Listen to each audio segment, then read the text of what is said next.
Good evening, everyone. Hope you're all having a wonderful night tonight. Thank you for everyone showing up tonight. I know that there's some crazy stuff going on right now. I believe Milton just made landfall over in Florida right now, and there's obviously just had Helene not too long ago. So things are going a little wacky over there, but hopefully we can provide some entertainment for you guys tonight. Now, while you're here, go ahead and like, share, and subscribe because all that is free and does help us out quite a bit. Today, we're going to be talking about everybody's favorite topic. I get this question a lot, and that's going to be AR-15 handguards and rail selection. What's important, what's not, what's good, what's bad, and what's super overrated. Looking at you, Daniel Defense. But before we get into that, let's go ahead and bring Gary onto the stream. How's your evening going tonight, sir? Oh, we're doing pretty good. I heard from somebody out in Nashville that the first message that he got after he got internet was asking for handguard recommendations on our Discord, which you should join. That is a wacky way to get your power back, and the first thing you're doing is you're on my Discord channel getting notifications for this stream. But yeah, we do have a Discord. I think it's linked below most of my videos if you want to join that sort of thing. It's only slightly cancerous, but yeah, we're going to get into it. We have a lot of different rails. Yeah, Terribly Tactical says you guys run handguards on your AR. Well, yes, by definition, it is to guard your hand. Weekend Gunner, East Coast is broke. Yes, it is. See Nick in the chat. Shadow Force Red, OP, Terribly Tactical, Master Party Man. Yeah, heck yeah, man. Heck yeah, time to ride out this hurricane in style. Well, good luck. And if the stream goes down, hopefully it's on my end and not on your end. Before we get into it, we did get a $2 super chat. Thank you very much, Silicone Sword, for the $2. It says, Tribe Magnite rails are sick and crazy light. Well, I did put them into this, so they should be on here in some way, shape, or form, and we will talk about that because they are insanely light. All right. Let me see. If I refresh this tab, will it actually pull up for us?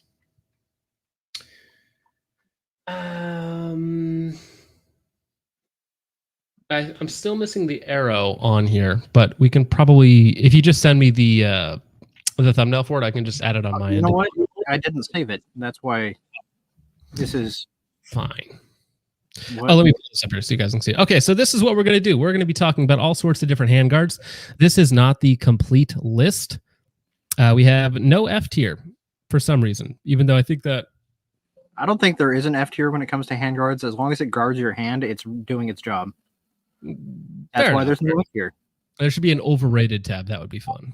There is an overrated. There should be an overrated tab. I absolutely agree. I should have put that in there instead of the F tier. Wired Tight, hello, sir. Wired Tight's been trying to get me on his stream for like a month now, and just every day he's asked has not worked out. But eventually I'll come on his stream for something. All right, so now it should be good.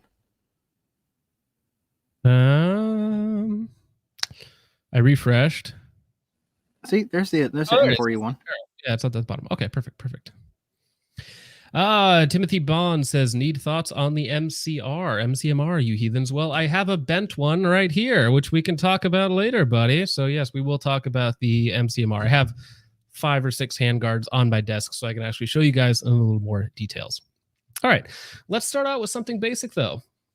Let's M16A2, the classic, not the A1, which is the triangle handguard, but the A2 circle handguard. This, by definition, is just a handguard.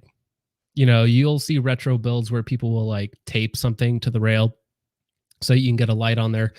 But you can actually, there's an attachment that you can get in that goes into the holes. Yeah, that is the handguards themselves wobble left and right. So putting something that is supposed to maintain 0, probably not a great idea. So I think personally this is going to be the most controversial pick of the evening. It's kind of a C tier. Why? How is it? I mean, it guards your hand. That's all it does. You're not going to get burned. If we're talking about that is true. That is a plus. They are very light. They weigh like 7 ounces or something like that.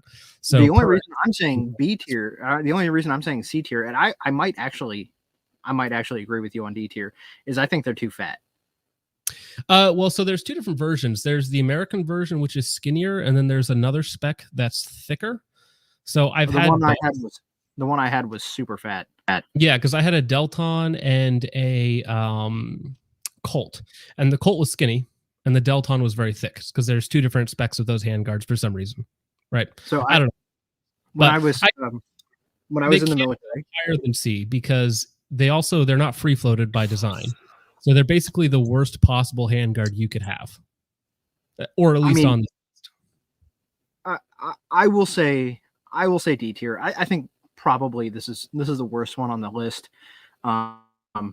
The ones I had when I was in I got out in 2014. I had an M16A2 the entire time because I was in a unit, the non-deployable. Mhm. I had an FN. They were thick. They were very thick. It wasn't comfortable to shoot. Interesting. But I mean, if they were the thinner ones, I think are really good. Thinner ones are a C tier. Thick ones are a D tier. I think we'll leave it in C tier right now because, and again, there's a lot of rails on this that people like for nostalgic reasons. You know, it's a vibe, it's a clone rail, that sort of thing. We're not really taking that into consideration. We're actually talking about using them. So, like, even if it's like a blood diamond build or something like that, it's not going to fall very high on this list because we're talking about actually using these things. Now, another pro to the actual A2 handguard is that it's very cheap. They're incredibly cheap. So they're very cheap, they're very lightweight, and they do in fact guard your hand. But that's all they do, right? So, all right. Let's knock that one out. I think that is a safe spot for that for the moment. Barely one step up from that. The Magpul MOE, which is a better version. It's still light. It's still fairly inexpensive, not quite as cheap, and you have slightly better mounting options. I would not mount something that requires 0 retention on it, but it's maybe slightly better. However, I'm not sure if that would move it up a full tier. Probably just slightly I higher. think they're B tier. Honestly, I think they're B tier. I ran one of those on the first AR that I built for a while.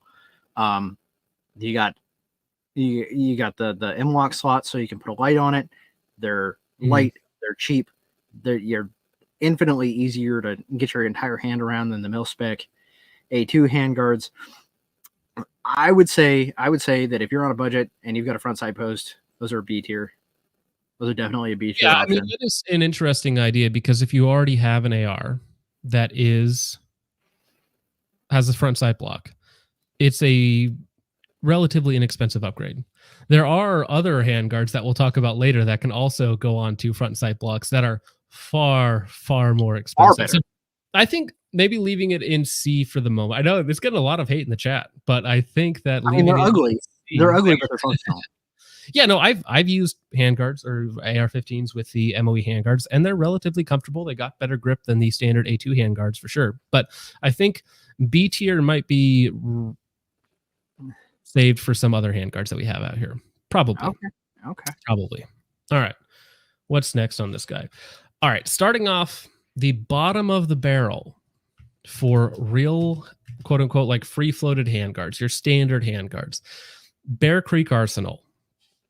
Now, the mounting methodology, which we should talk about this. So when we're talking about a rail, we're looking for it to do a couple things. Number one is to hold 0. Or Number one is to guard your hand. That's the first thing that it does. Number 2, for most people, is probably going to be rigidity so that it doesn't flex and doesn't cause deflection when shooting. And then probably number 3, for people who are mounting either laser aiming modules or anything that requires 0, is of course going to be 0 retention. So if you're not mounting something that is requiring 0 retention, you're probably really only concerned with the first one, maybe the first 2 of those things, and then of course price. Now, as far as weight goes, weight should be average out to about 1 ounce per inch of rail. So anything that's obviously like a 15-inch rail that's 13 ounces, pretty lightweight. Something that's 22 ounces and 15 inches, pretty heavy for, again, a handguard. Now, the Bear Creek Arsenals, the way that they actually mount up is to the barrel nuts. They get bolted directly to the barrel nut. And they basically copied that design from Noveski. So Noveski was there. If you look at the older Noveski rails, they look almost eerily similar to the Bear Creek Arsenal rails. And that's because Bear Creek Arsenal, I'm pretty sure, just copied the look. It is a very strong way to mount a handguard, is just to bolt it directly to the barrel nut. It's a little more annoying because the barrel nut then, of course, has to be timed, but it does work. So as far as like the mounting goes, how it mounts to your actual barrel nut, that's pretty good. The rest of the rails, they tend to be thin. If machined properly, they're going to be like, okay. So this one here for me is probably also going to be in C tier. Now, I've used a lot of Bear Creek Arsenal handguards. I've never bent one, and I've dropped quite a few. So I don't know if I could really hate on them. They are pretty cheap. I think you can find them for like 50, 60 bucks. So they're kind of like the bottom end of tolerable, but I don't know if they're going to compete with other better handguards. The one that you did, the ones that you have in that style have anti-rotation tabs? Some of them do. Bear Creek Arsenal makes like 20 different variations. So like that one that specifically has the top pick cut out. They have the full pick. They have not 7-sided M-lock. They have no QDs, but most of them that bolt directly to the barrel nut, like that one does, do not have anti-rotation tabs. Okay. Because they're not needed. They're bolted to the barrel nut. The last one that I got from Bear Creek Arsenal had anti-rotation tabs and was screwed in like that. It had the it had both, so it was bolted to the barrel nut. Interesting. Yeah, the ones that I did never had that, but obviously I haven't used a Bear Creek Arsenal in like a year and a half, 2 years. So it's been a while since I tested the GPX, which was when they stopped talking to me, basically. So, and again, now the rails came loose all the time because Bear Creek Arsenal would never torque them down properly. Like never. I don't think I ever had one come from Bear Creek Arsenal where they were torqued down and thread locked properly. But if you do that, they should be relatively solid. Would you go so far as to say it's probably one of the best things they make? Well, this is tricky because Bear Creek Arsenal also OEMs for a lot of people. So there are a lot of people who don't know it, but they're running Bear Creek Arsenal barrels. And they don't know it. So they might trash on Bear Creek Arsenal, but they're actually running BCA barrels in their $1,500 rifle, their $2,000 rifle. So, but if you are, as a consumer, just looking to get something, a handguard that bolts to the barrel nut, if you're installing it properly, you're probably going to do a better job than they are. And it actually probably is going to be a decent value. So honestly, maybe even bottom of B tier. I think it's bottom of B tier, which is shocking, but okay. Yeah, I mean, handguards are not particularly complicated to get right, especially if you just bolt the thing to your barrel nut. It just works, you know. Now it's an assembly 6000 series extruded aluminum that is maybe supposed to hold 0. Now, something that I do want to say is that sometimes you will get like Temu or like AliExpress grade handguards that are rebranded as made in the USA, but they're not. Those are not made out of like aluminum. Those are like literal pot metal garbage that will bend if they take any impact whatsoever. So you do need to be careful about some of the no-name off brands that you've never seen before. If they're like 30, 40 bucks, that's buyer beware territory for sure. All right. I'd be interested in seeing you beat one of them until it breaks. I mean, I will say this: the Midwest Industries combat rail bent before the Bear Creek Arsenal did. So that makes me incredibly sad because I have one sitting right there. But we'll talk about that when we get to it because I do have some things to say against the Bear Creek or the Midwest Industries combat rails and the BCM MCMR. So, AIM Sports. Another budget tier manufacturer. These are about 75 to 100 bucks. They have a lot of lightning cuts. They're about 1 ounce per inch of rail length, which is pretty darn good. They use a full-size steel barrel nut, very similar to this one. So that is basically what you're looking at, which is going to be, this is essentially what they use. Not exactly like this, but this is very, very close. I just don't have one on hand. Anti-rotation tabs, 2 steel on steel cross bolts that thread into steel inserts on the other side. So instead of steel into aluminum, it's steel into steel. So a little bit better there. So those steel inserts that they supply you with are Mhm. trash. Sure. That's like the one thing that I honestly, this is probably a C due to those steel inserts. The ones that I have one of these. The ones they sent me, the inserts they sent me were trash. They stripped out very quickly, replace them with actual steel inserts, and it's fantastic. Well, that's what I was about to say. Is you can actually go. I've done this too. Is I cross-threaded one accidentally because I didn't get the insert quite in there. So I actually just went to the hardware store and got a nut that was the proper size. Just a grade 8 nut for like 90 cents. Fit it in the place and then torqued it down, and bada bing, bada boom, it worked. Right. So again, these aren't great rails. When I'm praising these things, keep in mind they're not great, but they function well for price. Now, with all of the lightning cuts, sure, it's a little bit lighter, but now it's a lot less rigid. So I think, like in your example, you noticed flex in quite a few.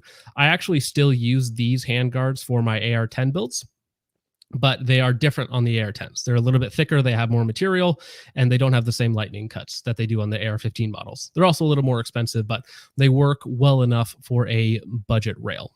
So, I mean, I'm still, I guess, kind of in B tier for this. It's like a high C, low B for me because those inserts are such trash. They are kind of trashy. And I mean, honestly, the Bear Creek Arsenal bolting, again, if it's assembled properly, bolting directly to the barrel nut is a more secure way. My wife is sending me reels on Instagram, and she needs to stop doing that. She's distracting me.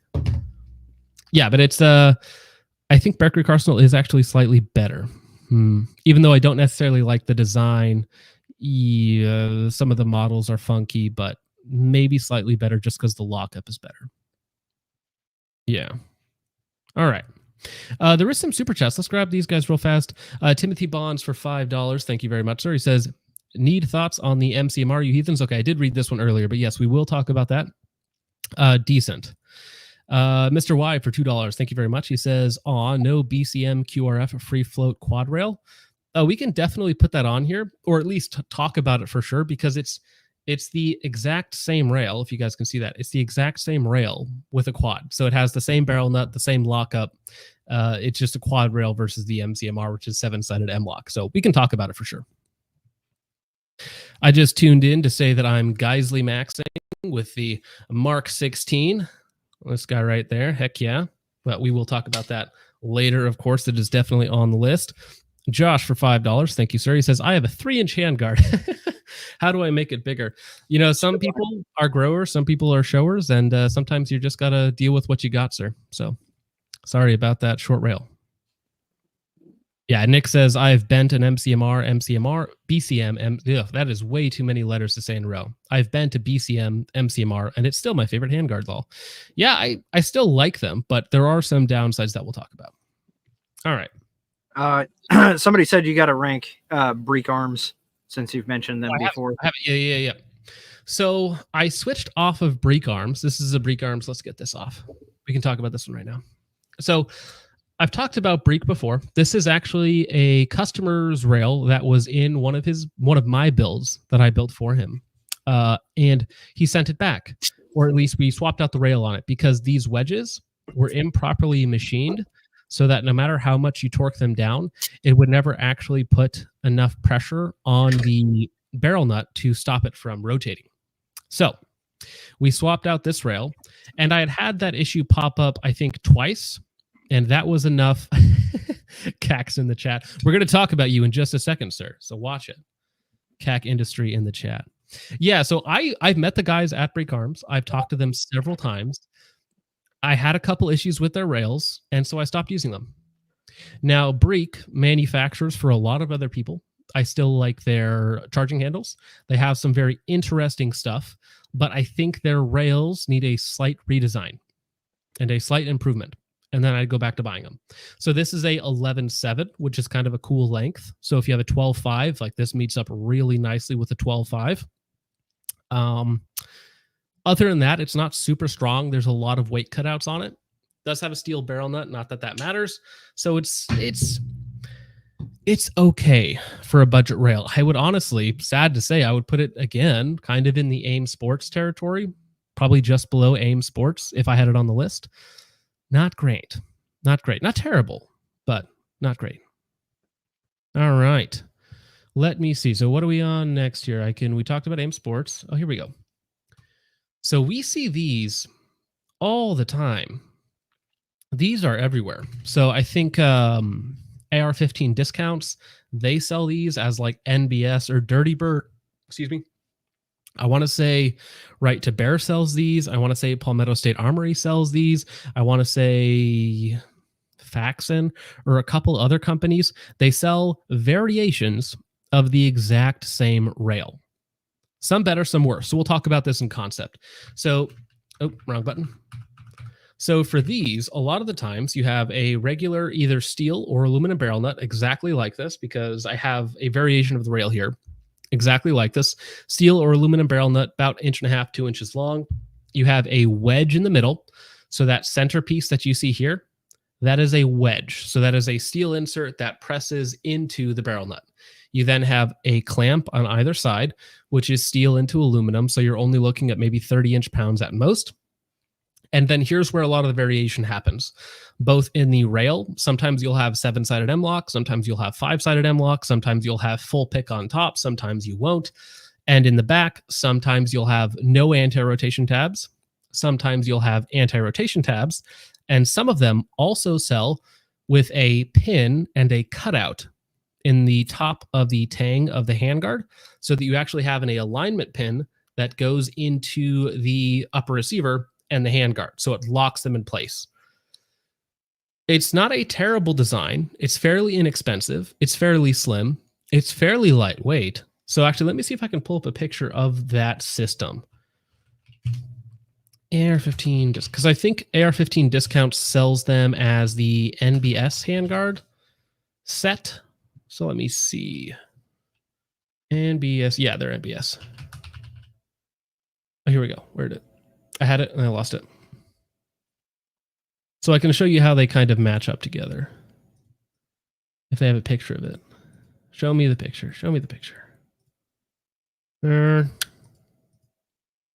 Well, it's not showing it here, but you can see here how they match up with these billet 6061 uppers that everybody sells, because I think even the FN Guardian uses these style of uppers, not necessarily a 9mm, but this style of upper.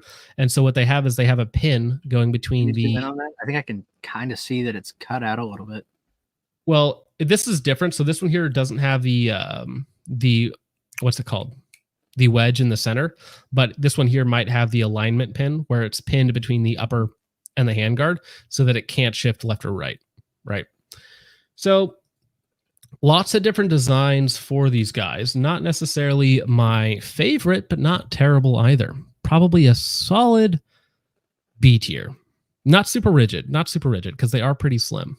So let me pull that up. Let me see. It does look cool, especially with the A2.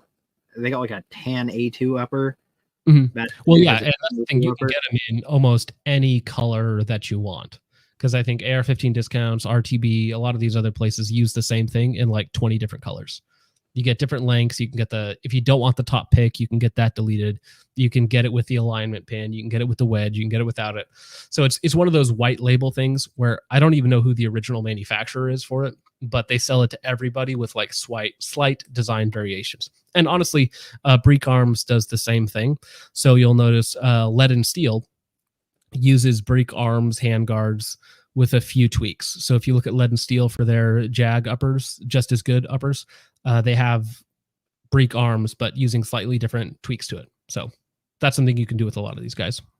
Chat says that Primary Arms labels them as Expo Arms. Expo Arms. Yes, that's the other one I was thinking, because that's a big one. Expo Arms. Because Expo Arms is those guys. It's Cross Machine and Tool. It's Geisley. It's everybody makes stuff for Expo, but that's just Primary Arms in-house brand.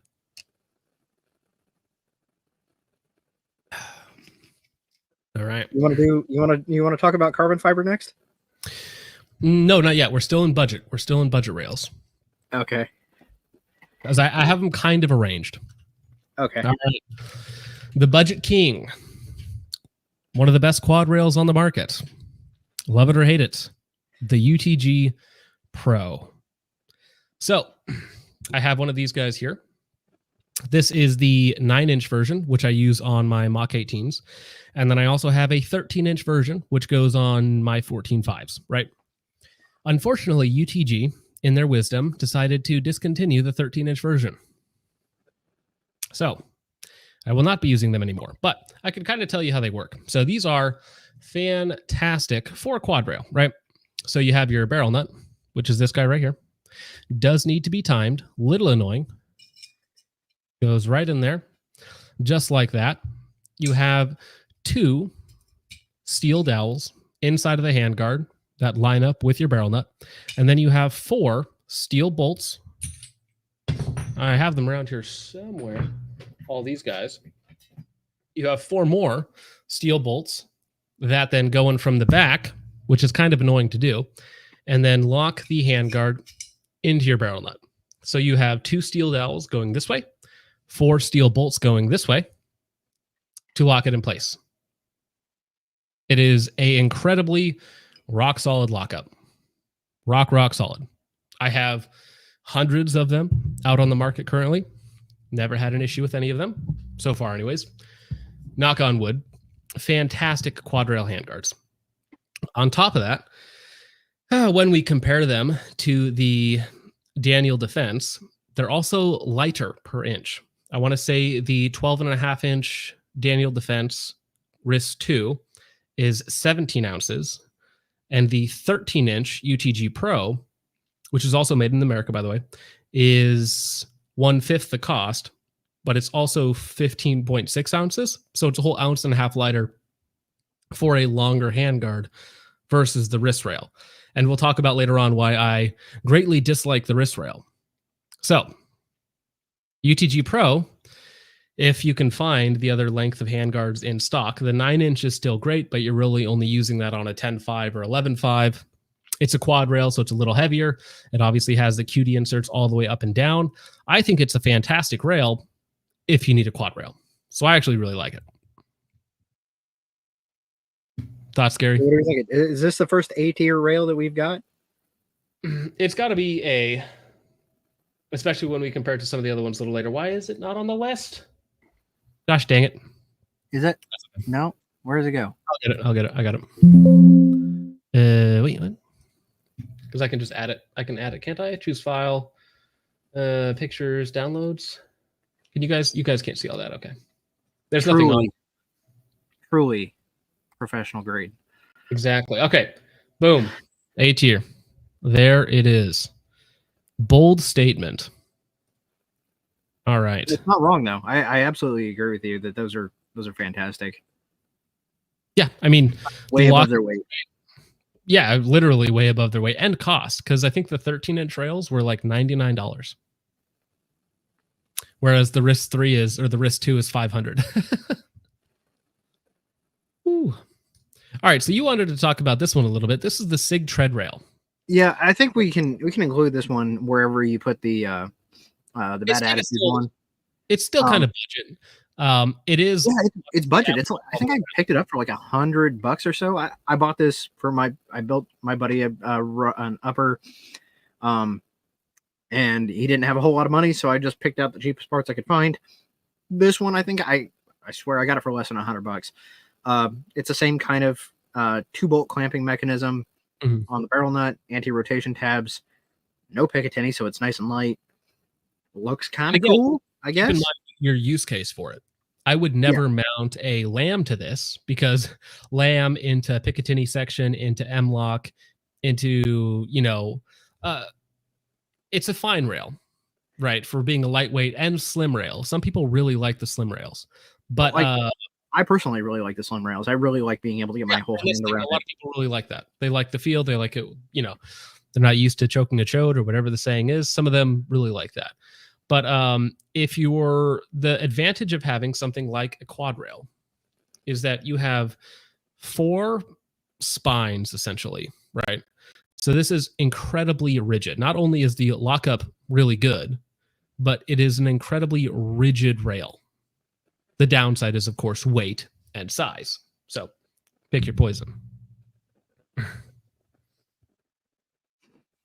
All right. Okay, here we go. I'd say I put that one in C tier with the rest of them. Oh, yeah, no, we have to put it in here. Let me shoot. I dropped it. Let me pick it back up. Great Handguard. There it is. All right. Yeah, I would put it, top of C maybe? Because it's funny, it actually kind of does the same thing that the Magpul MOE and the A2 do in terms of just guarding your hand and being lightweight and slim, but it is actually free floated. So maybe it's just slightly above them in C tier.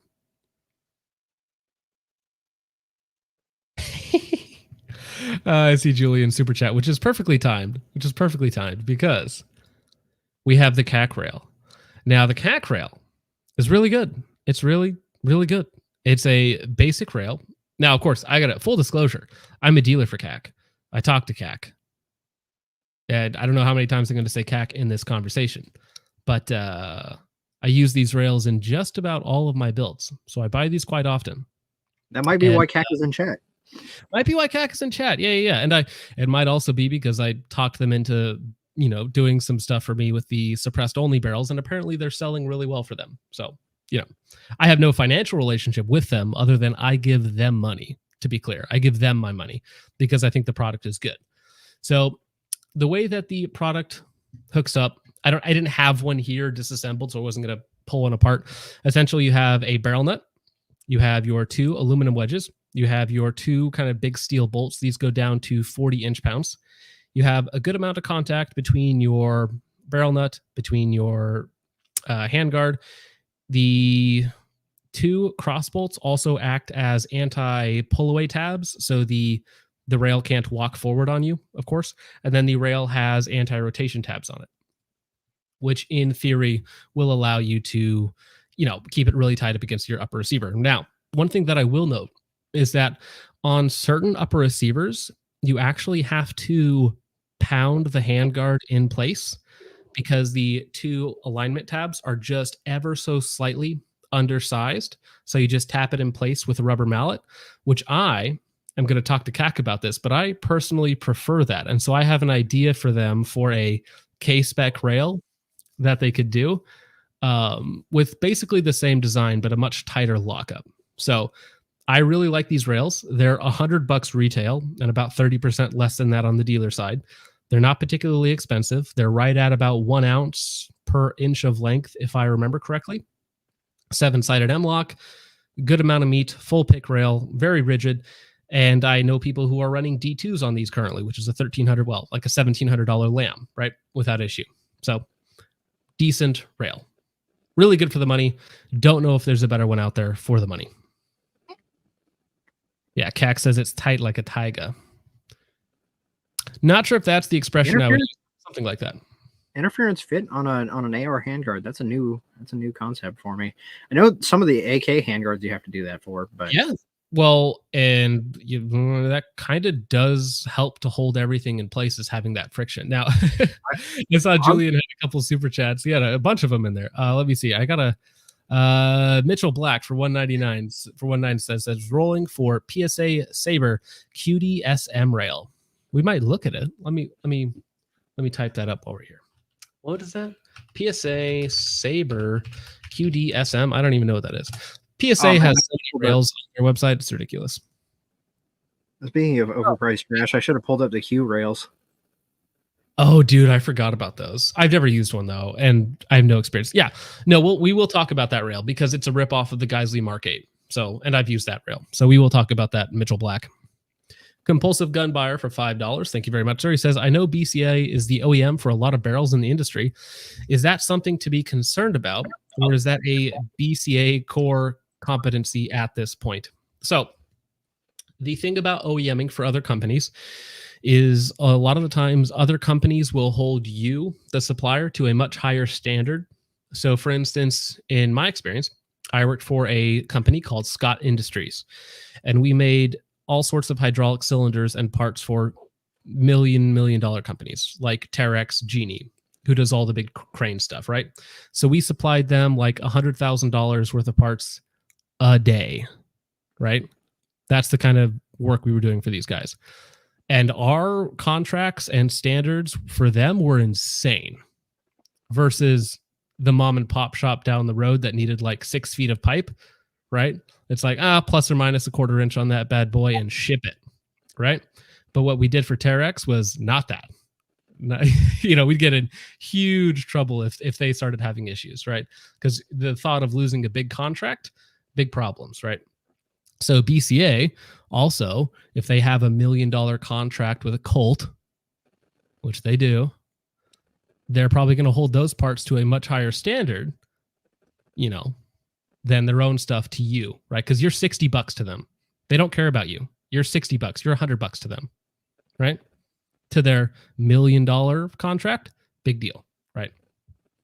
Sad but true. Julian for $5 says, smoke composite handguards or carbon, best carbon. Carbon rails. We'll talk about that. Yeah. Julian for another $10. Thank you very much, sir. He says, hey, Mr. CAC, let me choose priority mail on your website.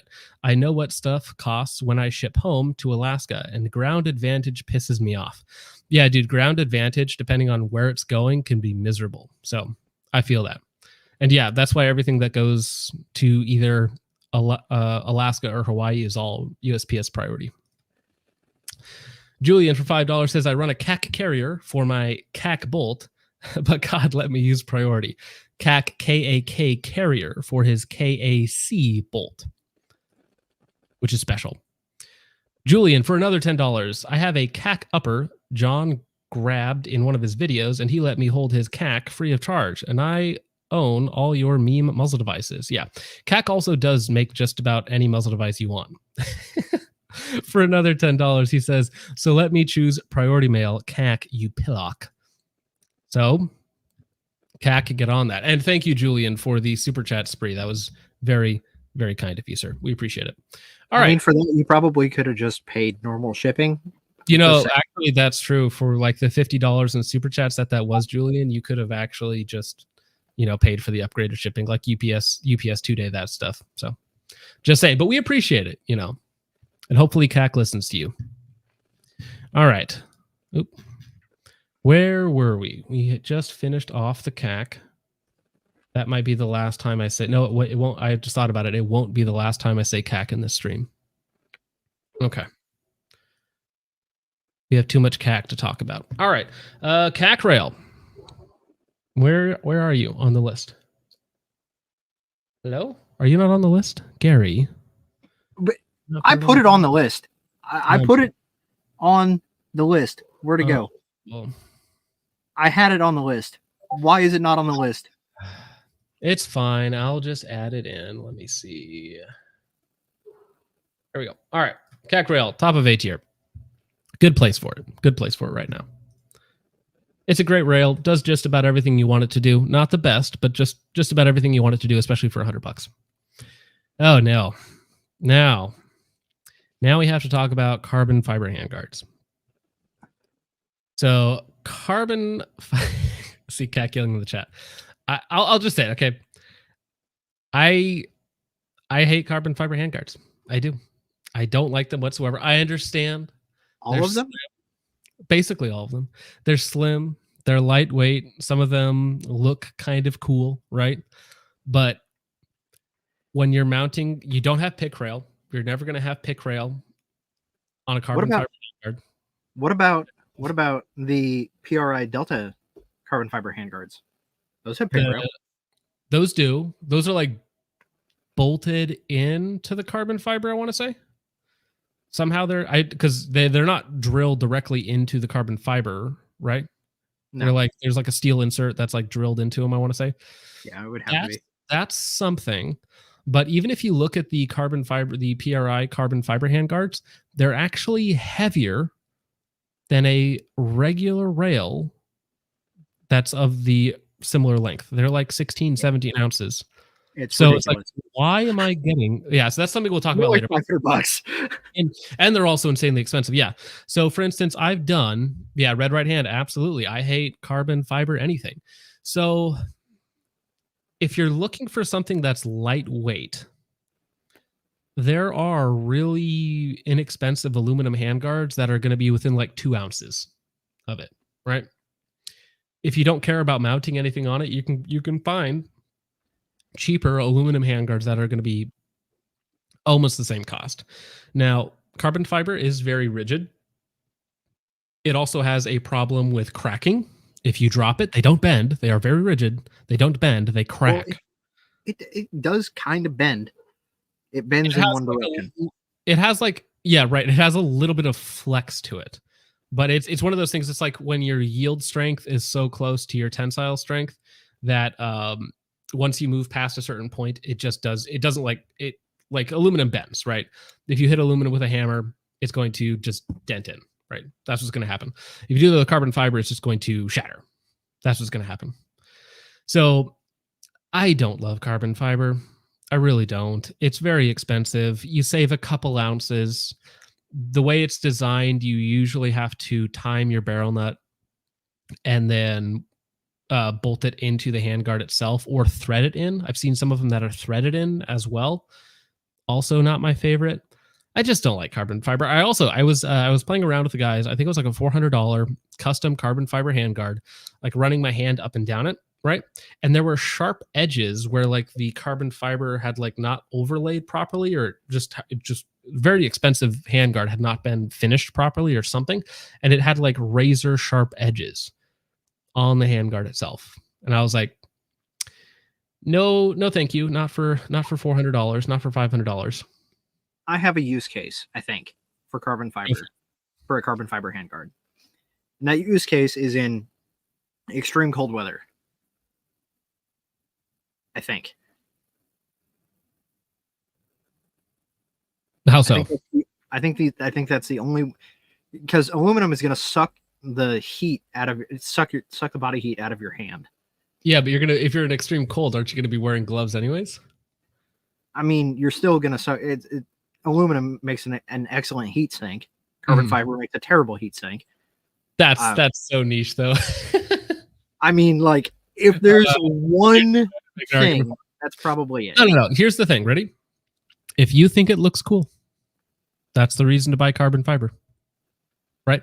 Or on the flip side of that, if you just want the lightest thing possible and you don't care about price, right? Because I know some people like to build like a 4-pound, 9-ounce handguard or rifle, AR-15, and sometimes to get sub 5 pounds, you're going to use some really wacky components to do so. So I don't know. It's not my thing. It's kind of like red anodized parts on an AR-15. It looks cool to some people, right? So if you like it, go for it. But I'm just talking about actually using the thing. I don't think there's a real practical application for it. I mean, if you think it looks cool, just accept that everybody's going to bully you for it. Just exactly. Like red parts on your AR. Exactly. All right. So what do you think? I think D tier. Well, I think D tier because I hate it. But realistically, would I rather use a, Faxon or similar carbon fiber handguard or one of the MOE or A2s? I would put it above those just because I do get the benefit of a free-floated rail. You would rather use a Faxon carbon fiber handguard over an AIM Sports? No. It's still below the AIM Sports. Well, the other two are more. I mean, they're drop-in handguards. They're not for. Yeah. So if I'm using one of the MOEs or the A2s, that means I have a front sight post, which I don't want. Right. Again, I'm not trying to clone something. I'm not here because it looks cool. I don't actually want it. I would rather have a free-floated handguard, personally. So by definition, if I'm using well, I guess not necessarily, because you could still technically get a front sight post with a Faxon carbon fiber handguard. Okay, if we're going on vibes, I would put it in D tier for sure. But functionality wise, I think it's still above the MOE or A2. I think that's where I'm sitting at. I don't like the thing. All right. Continuing on the meme trend, we have the Black Label bipods. What's the price on these guys? Like $600 or something? Something like that. I didn't have this one pulled up. Black Label. Yeah, I wasn't thinking that we were going to put this one in the It's a meme. It's a meme, man. So I mean, it's just funny just to have it on here as a meme. I wasn't thinking we were going to put it on the tier list because I haven't shot one. You haven't shot one. We We'll can talk talk about it. But exactly. yeah. We'll talk about it conceptually. So, the handguard or the lockup on the barrel nut is kind of like your standard clamp system, and then you have this. $150 what the heck? Yeah. So then the sheath, the outer layer goes over top of it, and then mounts down onto that, and it gives you some M-lock. It gives you a full pick, and it gives you a bipod. Now, you might note that there's a lot of material removed to get you that bipod. So in terms of rigidity, I don't know how this would be a very rigid rail. I don't know how that's like terrible. Yeah, it seems like a terrible idea. And they're so expensive. Now, wasn't there one that you were showing me that had like a rotating system around a barrel? Which one was that? Was that on like an MDRX or something? Yeah, that was so Black Label also makes handguards for the MDRX. That was it. And that one, I think, hang on, I'm on the website right now. Yeah, I mean, I can show what it looks like when it's stowed. So that's what it looks like when it's stowed. Kind of cool looking, right? Kind of cool. The MDRX one has a lot more material on it. Mm-hmm. So I think that's probably better. Gosh, I can't believe that the MDRX handguard doesn't even hold 0. It's absolutely insane. So you have to buy an aftermarket handgun on your $2,500 rifle to hold 0. It's a factory option. For like $3,000 or something. But I mean, probably. Yeah, I mean, honestly, if you're already paying that kind of money, you probably don't care. You probably don't care. Okay, so now realistically, you are handed this handguard or a rifle of your choice, but it has this handguard on it versus any other handguard on the list. Where do you put it? C? I think so. Am I going to take it off and sell it? The thing is, am I going to use it or am I going to take it off and sell it? That's where my head's at. I think I'm going to take it off and sell it. So low C, maybe. Yeah. Yeah, I mean, because honestly, I would probably do the same thing because they're like $600. So, it is something though. It is nice to have. In theory, it's like, okay, you have a bipod and a rail all in one. You probably save like 6, 7, 8 ounces, probably, versus having an external bipod. Yeah, right? But it's worse. It's definitely worse. But I mean, in theory, it's like if we could make the rail just as rigid and have like a decent bipod setup in it, there's something there with flexibility. It's like it's kind of like, oh, well, you get a vertical foregrip and you get a bipod with the old bipod grips. You know what I'm saying? There's something there, but it just doesn't actually work out in effect. Exactly. Damn it, Jeremy says it's a good idea in theory, but doesn't seem like a great idea in practice. And yeah, a lot of us aren't going to be paying $600 for a rail. Just not going to happen. Well, I guess it depends on how much flex is in the bipod. Having not played with one, I can't. No, I know Red Right Hand has, because he's talked to me about this before. But yeah, using a full bottom pick rail attached to eliminate what flex it has. So you could add like a full length pick slot on the bottom. Oh, I'm not talking about the rail flex. I'm talking about the bipod flex. Mm-hmm. Yeah, I don't know how good the bipod is. Like for instance, the Magpul bipod is notorious for having a lot of flex. It's polymer. But if we've got a decent bipod with not a lot of flex, you're looking at, those are a decent bipod with not a lot of flex is like $300-ish. So that might make sense. I mean, it's still a really expensive handguard at $300, but maybe combine the two, maybe it might make sense, possibly, but I don't know. I mean, Red Right Hand, he says that he's never had issues with the blacks, so I suppose that's something for him. All right. Still in meme tier is Tribe. This is their Magnite Ultra Lightweight Rail. So these guys, if we can pull this up here, you get different lengths, I want to say. So you get 7, 9, 12, and 15. And at 15 inches long, it is 8 ounces. So it is about a half ounce per inch, which is insanely light because I think it's all magnesium. Now the price is $220 for the full length rail. However, that's cheaper than carbon fiber rails and about the same weight. Does that make sense?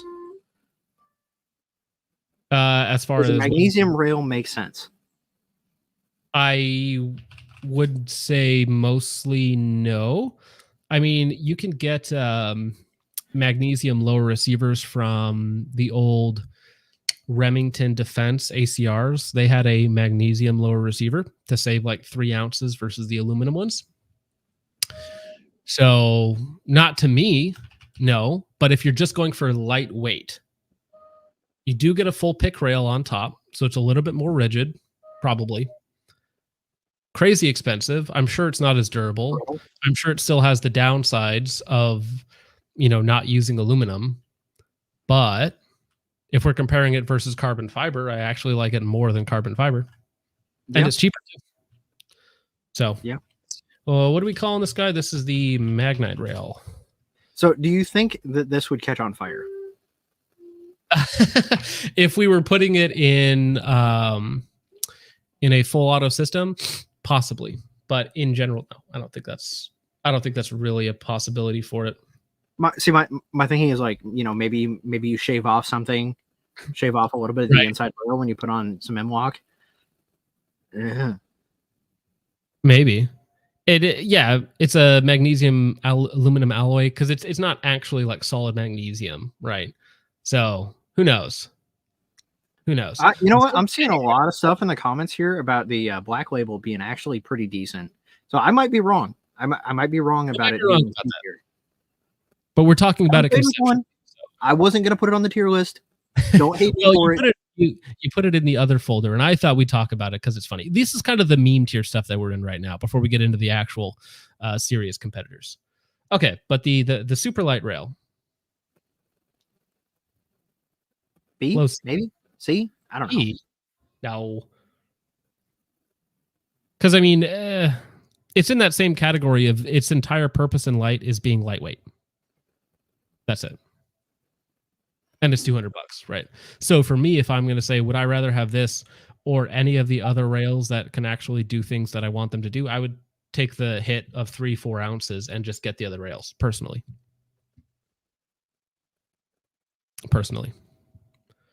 All right. Moving on from there. That one. This is your rifle. You want to talk about this one a little bit? Okay. So somebody was asking for the JP tube. I put the JP tube on here. It's a rail. This rail is really easy to install, and it is a pain in the ass to get installed correctly. Is this the one where you have to time the barrel nut and the handguard together?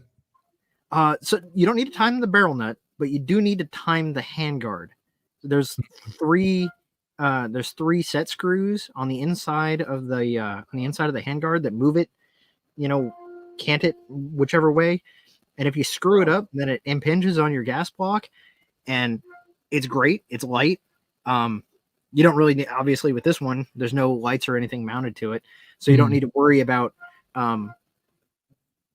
obviously there's nothing, it's there to guard your hand.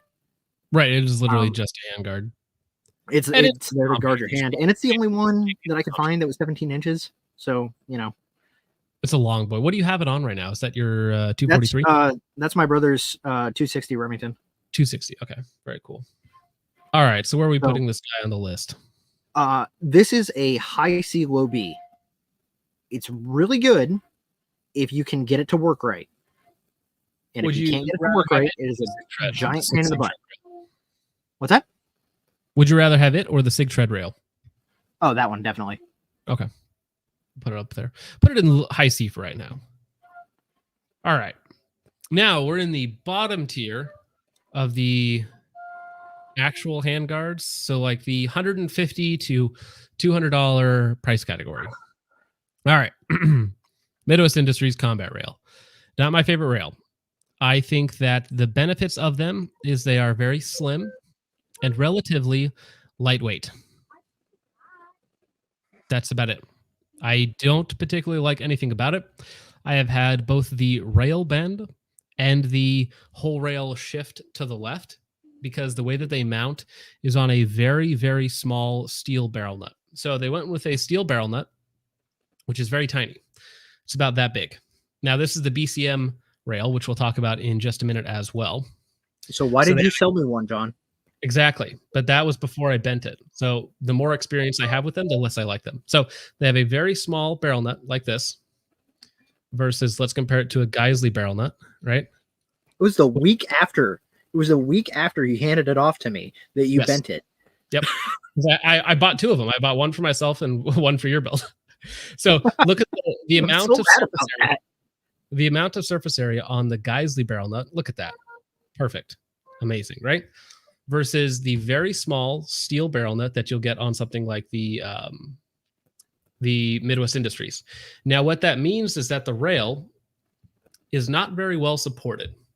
So, for instance, you only have a few inches, not even a few inches, like less than 2 inches, where the handguard is actually attached to the barrel nut. You also have, this is, of course, the Geisley Mark 16, which is pretty thick. It has pretty thick railing. The combat rail, which they shouldn't call it the combat rail. It's not a combat rail. Don't use it, right? It is very thin. So I think it's about 2 ounces lighter comparably than a Geisley. But the way that they achieved that was to remove a lot of the material from the barrel nut and to remove a lot of material from the rail itself. So I've had the rail itself bend, like the actual rail sections bend inwards, which I've only ever happened on literal no-name knockoff brands and Midwest Industries. And on top of that, I've had the entire rail shift one direction because there isn't much support on the barrel nut. So the entire rail just shifted, deflected offset to the point where it was not even usable, right? On top of that, the attachment methodology is exactly like this. So this is a Stinger USA handguard, which is kind of garbage. So it uses a tiny little clamp that clamps onto the barrel nut, and then there's a little steel insert that goes on the inside so that the handguard doesn't walk off. That's it. So it is not much surface area to clamp onto. It is not much clamping force, and the rail is not very rigid. It doesn't really do any of the things that I want it to do. So now the one thing that is nice about them is they have the combat rail, the G4, the Night Fighters, and the suppressed rail. The suppressed rail is the big version that you can put inside. See, Gary, there's like some noise. Hey, Kiera, can you like take that somewhere else? I can hear you on stream. I was gonna say, it's like a little song or something going on in there. My niece is in band and she's practicing her flute. Oh, that's funny. That is funny. That's what it sounded like. Play it the Jeep. Yeah. So I lost my train of thought. So Midwest Industries has like 4 different variations of the same thing. Unfortunately, they all have the same lockup, other than the suppressed rail, which actually has a much bigger barrel nut, and possibly also the Night Fighters as well. That one there I haven't tried yet. But Midwest Industries combat rail and M4 or G4, I don't recommend. They come in a lot of different lengths, which is nice. So a lot of times they'll fit in a build properly, right? If you're trying to get like a 14.5 with a 13.675 rail, I think, you know, they're one of the few people that actually do that. So they make a lot of different lengths. They make a lot of different styles. Unfortunately, I really don't like them all that much. I think they're kind of bad. So let me pull that back up. Again, very thin rail, tends to bend, really bad lockup. What would you have put on my gun now? CMT, which we'll talk about right after this. I think they're the very next one. So I get Midwest Industries comments all the time. I tend not to use them anymore. Again, they're actually pretty damn light. So for instance, a 15-inch rail is 11.4 ounces. Pretty damn light. That is almost as light as that. Well, it's about 3 ounces off that magnesium rail, right? And it is better than that. And it's not terribly expensive. I think they're like low or high $100 range, 175-ish bucks retail, $190 retail, something like that. Very lightweight. So they shouldn't be called the combat rail. They should be called the lightweight rail because that's what they are. Now, they also sell a different rail, which has the same lockup, which I don't like, but it's the Midwest Industries quad rail. Same barrel nut, same lockup, but it's a quad rail so that the rail itself is much more rigid. So the rail isn't going to bend, right? So we've eliminated that issue. The barrel nut is still very small and the lockup is still very bad. So now with the quad rails, I haven't had any issues yet because they haven't bent. So I'm more comfortable with those than just the standard combat rail, which again is combat rail in name only. So let me put that back here. Let's see. Midwest Industries combat rail. You think that's a D tier?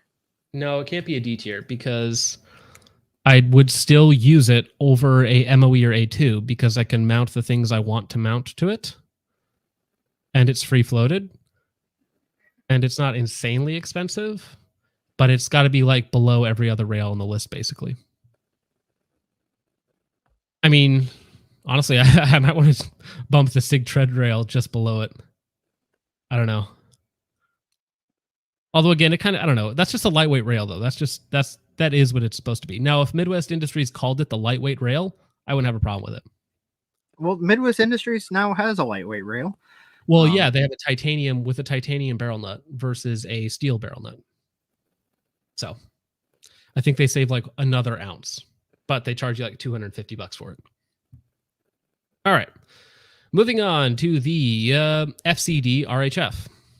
This is on the list, but it's just a CMT rail. So you have steel wedges into a aluminum barrel nut. So you have steel on steel contact, which is already an improvement.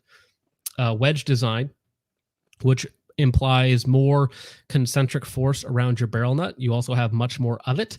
You have anti-rotation tabs, of course, and the rail is slim, but has enough material to not just bend on you. And they're about $150. Yeah, so Red Right Hand says about 60K on my Midwest Industries quads on full autos, and they're just fine. Yeah, so the quads, if you don't ever drop them and ruin the lockup like I did on mine, the quad rails, just by virtue of being quad rails, are going to be very, very rigid because they're quad rails, right? There's a lot of material there. Very, very rigid. Hey, John, you want to do the ad real quick? I got to use the bathroom. Sure, we're at an hour in. I didn't prepare it, so let me pull it up real fast. All right. While Gary is gone, thank you to everyone who is here right now. 675 people. Absolutely amazing. Thank you for showing up to this, which is apparently is a very hot topic that you guys really want to hear me speak about. So I don't know whether that says good things about me or bad things about you. That's right. I'm calling my own audience out. All right. So Gun Slaps, they sponsor the channel. They sponsor specifically the live streams because he enjoys what I do. Now, if you're not familiar with Gun Slaps, he makes patches and stickers that make fun of everybody. So that's kind of his thing. And if you use code FT10, you can save 10% on your next order. So they have all sorts of cool stuff on here. They have patches, they have stickers, they have mag bands, which is actually what's holding my microphone in place right now. And they also make flags. I have the Neighborhood Warlord flag behind me, which you can't see because it's being blocked by the Garbage Rod Jackal. But we'll talk about that later on as well. Yeah, awesome. I appreciate it, guys. Thank you very much. Go ahead and check out Gun Slaps if you so desire. All right, moving on from there.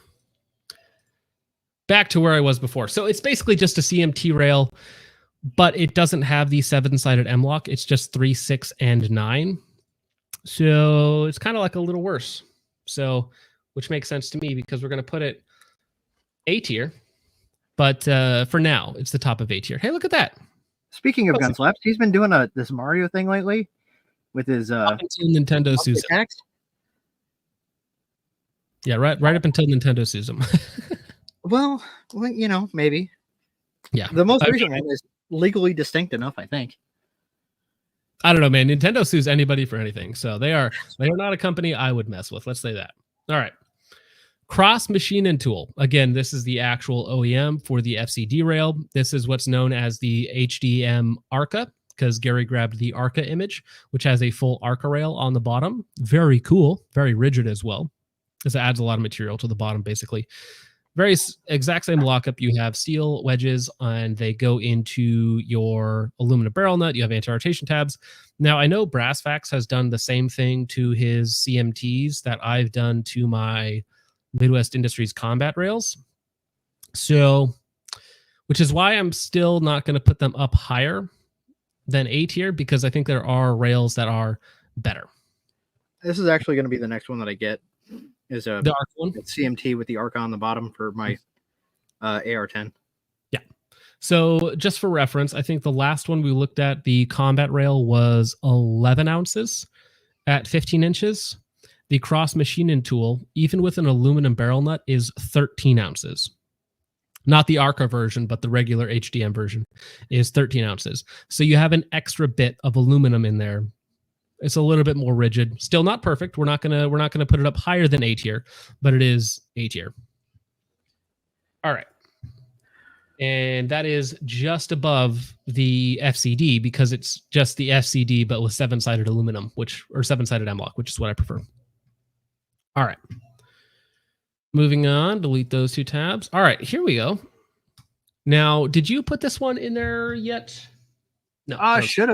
Should have put it in there. I thought I put it in there. I will have to screenshot it. So this is the ALG EMR, the 15-inch version, I want to say. I'm just screenshotting it so I can actually put it in the tier list. All right. So this is an interesting one. So this is Bear Creek Arsenal on steroids, which is a funny way to put it. But you have a aluminum barrel nut that needs to be timed. So as you can probably tell, we move over a little bit. So the barrel nut has all these little holes on it that align with the holes on the handguard. So that comes with shims, it comes with all your bolts and everything. So you need to time your barrel nut so that the gas tube runs through one of the holes, one of the slots on the barrel nut, and then the handguard bolts directly to it. And you also have those anti-rotation tabs. It is a very slim rail setup with a very rigid lockup. These are also like only $150 and currently in stock at ALG Defense or Geisley Defense or Geisley Automatics, wherever it is. Wherever they're actually sold at, I think they're only $150. So now the weights on the website are like insane. They claim that they're 21 ounces, which is way heavier than any of the other rails on this list. It's even heavier than the quad rails. So I don't believe that weight is accurate. I think they are misquoting the weight. I don't have one on hand to weigh it, but I don't think in any way, shape, or form they're 21 ounces. Didn't you pick one up from that 12.5 hop up? Yeah, I have. Well, that was not, I forget the name of that one. So that one there was the one with the pick cut out the top, which one of my Subscribe Star guys, I think, has that now. Yeah, so same exact design. So same barrel nut, same lockup system, all that, but just no pick rail. Definitely not 21 ounces or, 17 ounces with the top pick cut off. Is this the one where they fixed the cutouts to actually be M-lock, or is this? I can't remember. Possible. I haven't followed, like, Hop obviously has used the ALGs a lot more than I have, but I'm just saying in terms of design, very good. I just don't think they're 21 ounces. I think that's a misquote. All right. But I would still put them in A tier. I don't think they go above A tier, but I would put them in A tier. Oh shoot, I gotta grab that screenshot. There it is. Personally, I would put them just below the actual cross. Very similar rail designs, but I would put it just below the cross machine tool rail. Personally. Maybe I'm a CMT simp now. I don't know. Now I'm reconsidering everything. All right. Yeah, the V3X. Okay, moving on. Moving on to the real rails. The Geisley Mark 8. Now this rail, this and the Mark 4, is kind of gave Geisley a lot of trouble. So you might notice that these guys are really thick because the Geisley Mark IV and Mark 8 rails are quad rails that are machined down to M-LOK, but they are not M-LOK extrusions. They're quad rail extrusions. So they are very thick, very thick. They're like a plus sign. They're not an octagon. They're like a plus sign. So they feel very similar to a quad rail. They're very thick, which means that they're very rigid. Now, these are the cheaper Geisley rails. I want to say they're about 200 to 230 bucks. So they're not well, depending on who you ask, they might be insanely expensive, but in terms of handguards, they are definitely towards the top end, just not as expensive as the other Geisley rails. Very rigid. So you have, in terms of your lockup, we can talk about this. You have a very long barrel nut that has a very, very tight fit inside of your handguard that also gets torqued down to 8 foot-pounds, which is 96 inch-pounds, which is just about the most out of any rail on the market. On top of that, with the Mark IV 8s, 13s, 14s, the other versions we'll talk about, they have 2 tension screws that drill into your upper receiver from either side. So they make direct contact on both sides of your upper receiver. In theory, they shouldn't shift. Now, the problem with this rail was that they got a lot of complaints about the rail being too thick. And so then, guys, it was like, okay, we'll make a very, very thin one, right? The Mark 13 and the Mark 14, which were very slim. And they also started to bend. So that's where the bendy bill reputation came in, was when they were like, oh, yeah, your rails are too heavy. Let's make them thinner. They made them thinner. And then guess what? You take off all that material and, yeah, the rails start to bend. So Mark 8s, however, very rigid, not terribly expensive, or not terribly heavy. They kind of do everything pretty darn well. So I'm going to put the Mark 8s, if I can find it on here. The Still Mark not as good as a Daniel Defense. No, unbelievable. I'm going to put that top of A tier. Top of A tier. Because we're getting into the bigger rails now, the better rails now. Easily shill detected. Yes, exactly. I am a unpaid Bill shill. I keep handing him my money for some reason. But anyways, we're getting into some of the best handguards on the market. Some of the best. I didn't include LaRue on the list. I probably should have. Sorry about that, guys. Also good I've used their stealth uppers. Great. So I guess we can probably just add them in at the end because they are also probably S tier. So Geisley Mark 16. Look at this guy. All right. So this is a 16.5-inch Geisley Mark 16 rail. So you have a steel dogleg nut on the other side that your 2 screws get bolted into. Now, what's nice about these are actually captured screws, which is just nice on a $300 rail. It's just nice. Where did I put the upper? I have it around here somewhere. Oh, there it is. So this is their OD green set. This is actually a Blem sale that I got for $250. So I got the upper and the rail for $250. Now these have an indexing tab in the upper receiver, so it cannot move left or right. Now the barrel nut's not in there, so obviously you have a lot of extra room. So that is the Super Duty lockup on the Mark 16 rail.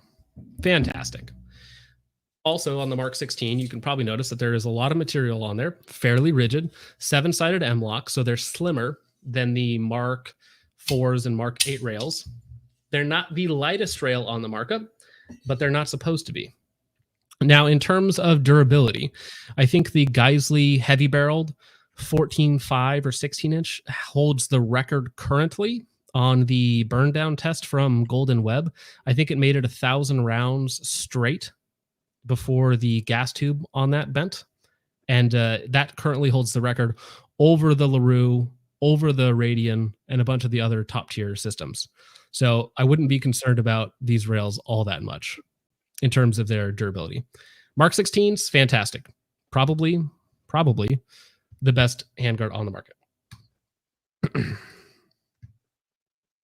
Well, actually, I wouldn't say that, because we are actually going to get some like one-piece handguards that are going to be better. But for a standard-ish style, probably one of the best on the market. There we go. Geisley Mark 16. S tier, first one. Yeah, no, it was some insane cycle of fire that it went through, but it doesn't matter. It holds the record. Yeah, I think you were right. I think it was 1600, and the next closest one was like 1000. So it was far and above. Heavy barrel 1633. That was it. Yeah. So it was like literally 60% better than the next closest one in terms of a meltdown test, which is insane. Yep. Love me URGI. Simple as that. Yeah. Probably the best rail on the market right now in terms of a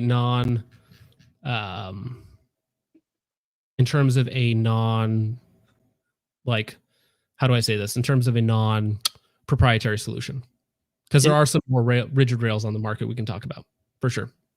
Can we talk about the MCMR? That just to get everybody to understand where you stand with the MCMR. Sure. Let me pull it up, because did we put it on the list? Should have been on the list, but it didn't make it. Sorry, I will pull. Things happened on the upload to the website. I don't know what happened.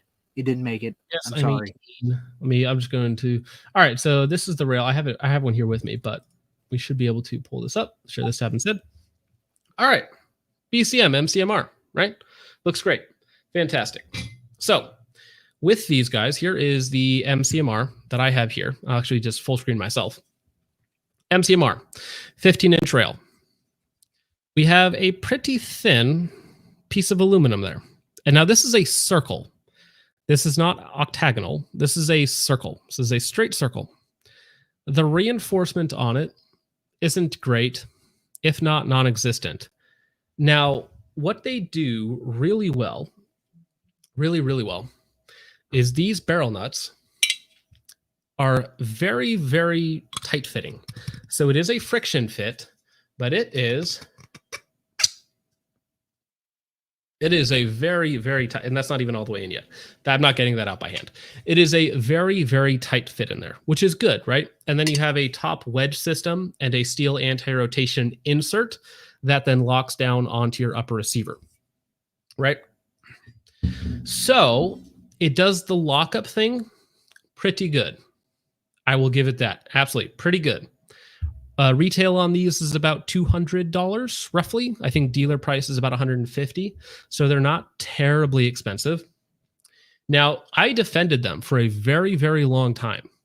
And I was like, oh, they're perfect. Never had an issue, never had an issue, never had an issue. And I kept having one guy comment like, dude, they bend. Like, you'll notice it if you ever do something with them, they'll bend. Anyways, I got one back from a customer. This one. As Gary's dying off screen. But this one bent. This piece of M-Lock was actually pushed all the way in. I got this back from a customer and then swapped his rail out for something else. I forget what we swapped it to. But off topic, this piece of M-Lock was all the way pushed in, and then I took a screwdriver and bent it back out so it kind of looks straight, even though it's not. But that piece of M-Lock was all the way pushed in because they're not ridiculously rigid. They're still fine, and I still have them on some of my builds, but I just don't think they're top tier in terms of durability.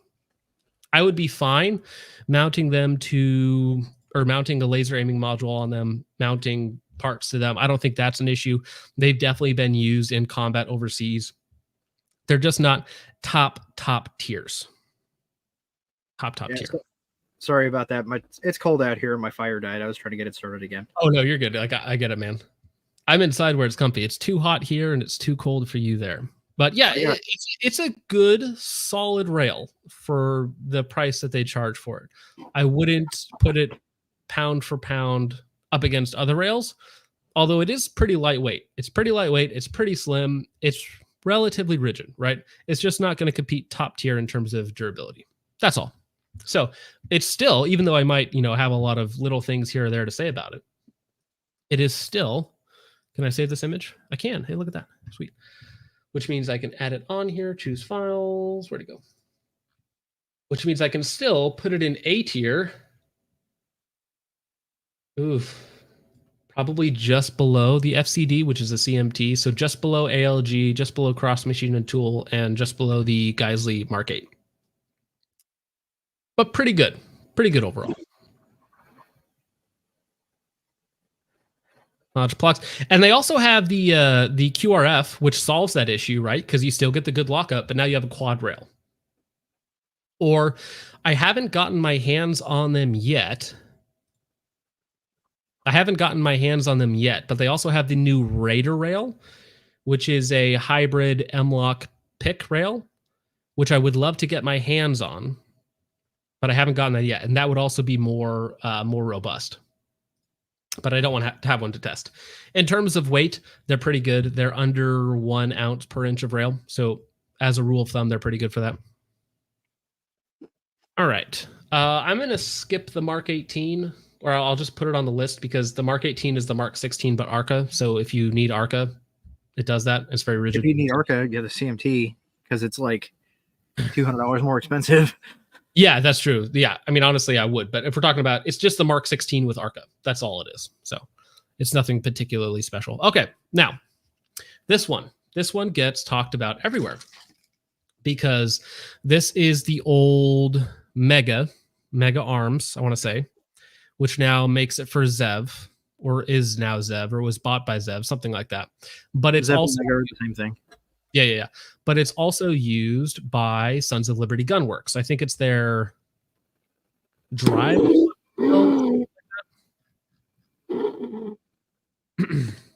Yes, the Raider rail is basically a Geisley Mark 4, not a Mark 8, because the Mark 8 doesn't.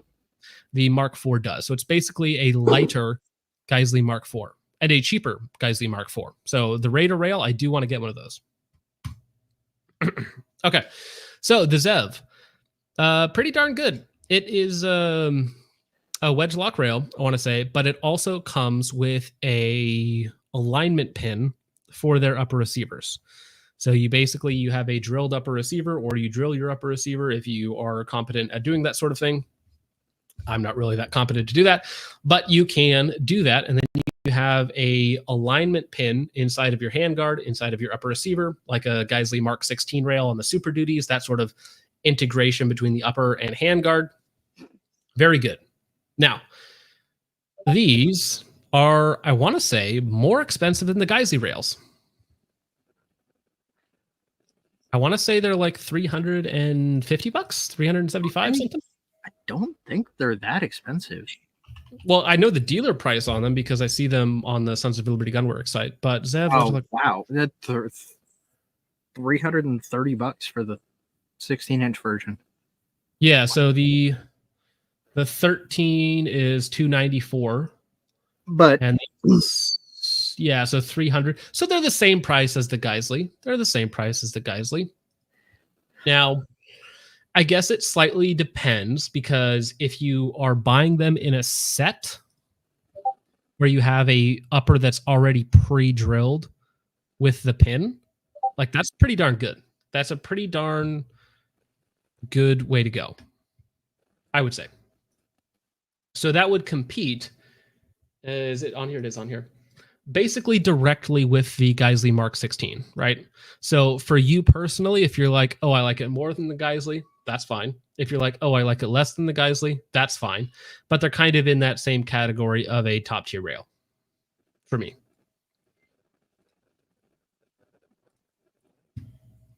What do you think about that, Gary? Well, Zev owns the patent for wedge lock, so anything wedge lock is going to have Zev attached to it in some way, which probably is the reason why they're so expensive. Hey, Richard, what did you just send us? What'd you get? Did you send it on Discord? I don't have Discord open. Yeah, I sent it. He sent it on Discord. I sent you a link in the private chat, but that is messed up. Is it DD hate? I'm not sure. Oh wait, did I? Look at the eyes. What did you do? Ooh, buddy, what is that? What rail is that? Break arms. Oh, buddy. Did you put that in? Sorry, let me. You guys can't even see what I got here. I gotta save that so you guys can see it. Ah, come on. Will that allow me to open it up over here? Oh, it will. Excellent. Okay, so he is. This is what Richard just sent us in the Discord. So this is a Break arms rail. That is slightly off, just a little bit. It looks like it got like stepped on by a gorilla or something, because that whole rail has shifted. How did you break your rail? Yeah, he broke the break. Whoa! Wow. Oh, okay. Well, was the box damaged? Because I've seen boxes get destroyed. Like somebody puts a pallet on your rail, that's going to happen, right? Somebody runs over it with a pallet jack, something like that. That could happen. So yeah, that's whack. That's whack. Within tolerance, they say, huh? That actually would be really funny. All right, we heard of that. All right, so Zev, in a good spot for sure. Yeah. What did we say it was? A. Or sorry, it's in S tier. Oh, okay. Yeah, that's a good spot for it. Because again, it's right alongside whether you think it's better than the Mark 16 or worse than the Mark 16. That's all. This was under the box was fine. This was under the finish. Wow. You're getting a phone call. I can hear it. I can hear it vibrating. All right. LMT. These are pretty darn cool. It is a one-piece monolithic handguard upper receiver. It is entirely 70-75, which is something I should mention about these Zev rails. These Zev rails are 70-75, not 60-61. So they're about 40 to 50% stronger than a standard rail, right? So these Zev rails, definitely S tier. Definitely S tier. Damn it, Jeremy says, as far as tolerance goes, we have done. Yes. Same with LMT. LMT, though, they come in different lengths. So you can get like the MRPL, or you can get the quad rail version. You can, of course, also get the AR10 setup as well. Now, these run for about $900 to $1,000 for just the upper receiver set. And then they only take LMT barrels or barrels that have been converted to the LMT system by D. Wilson. Right? Now, what are the benefits of having a truly monolithic upper? Truly free floated on the barrel, of course. It is one piece. It is very rigid. It's all 70-75. Your rail cannot shift whatsoever. Alignment is not something you need to worry about. The only thing you need to worry about is LMT's QC. However, again, keep in mind that this is a little different because it is a upper handguard combo that cannot be separated. Very, very high tier. In fact, I would say that it's maybe the best out there. Maybe if I can move that around there. Because in terms of rigidity, it's basically perfect, right? The downsides that I had with it were that it was a little hot. Richard or Gary, I took you off stage just because I didn't know what was going on. So if you want, you can add yourself back whenever you want. Okay. Yeah, LMT. Top of S tier. Pretty great. LMT does have a reputation for somewhat bad QC sometimes, but it is monolithic. So as far as that goes, great, fantastic, no issues at all. Oh dear. Okay, before we get to a couple of the other ones, Daniel Defense and some of the other rails, let's talk about LWRC rails. Let's talk about the ICTY rails from LWRC. Oh, there you are, sir. Did you see that? Co-host now. Woohoo! Hello there, young lady. All right, let me pull that up and we can share this tab. Okay, so this is the LWRC ICDI rails. Now, these are special because they're not. Did that one not get saved? Because I definitely put that one on there. It wasn't on there. This is not monolithic, but it bolts on to the upper receiver, not onto the barrel nut. So I've done videos on this. I don't think I can show that. I've done videos on this, but let me see if I can find it for you. Upper receiver. Because I want to actually show you just the upper receiver. That's going to be parts and accessories. Let me see. Okay. Images. Is that going to have it for me? It's difficult to find just the stripped upper receiver. Gosh darn it. Hmm. All right. Bear with me. Is she not having a good night? Yeah, she just woke up and got scared. Oh, that's no fun. Now Sorry. she's out here. Now she's out here live streaming with the boys. Oh, damn it. You know what? I'm going to have to find my own video because LWRC barrel swap. Because apparently I'm the only guy on the internet who has a picture of this.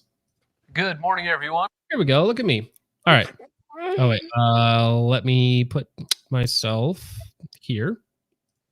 Nope, wrong one. This one. Nope, still wrong one. This one. Okay, so look. How to rebuild. Man, we're going to get popped for building guns. Exactly. But how far? Nope, I can't. I tried. Okay. But as you can probably tell here, the upper receiver has an extension that the handguard bolts onto. So there is actually a separate barrel nut that gets threaded on the inside with one of their proprietary tools, of course. And yeah, so it's directly to the upper receiver. Oops, sorry. I unmuted you. It bolts directly to the upper receiver. It is very rigid, has built-in QDs, 7-sided M-lock, comes in different lengths. Very, very rigid. So I would still put the LWRC system probably in S tier as well. I just need to get, where did that picture of it go? Darn it. ICDI. But it is a little special because you can't really buy the upper receiver separate, but as far as like how they fit together, it does a really good job. So, new guest doesn't like LWRC. True. Very true. Oh, come on. That's not what I wanted.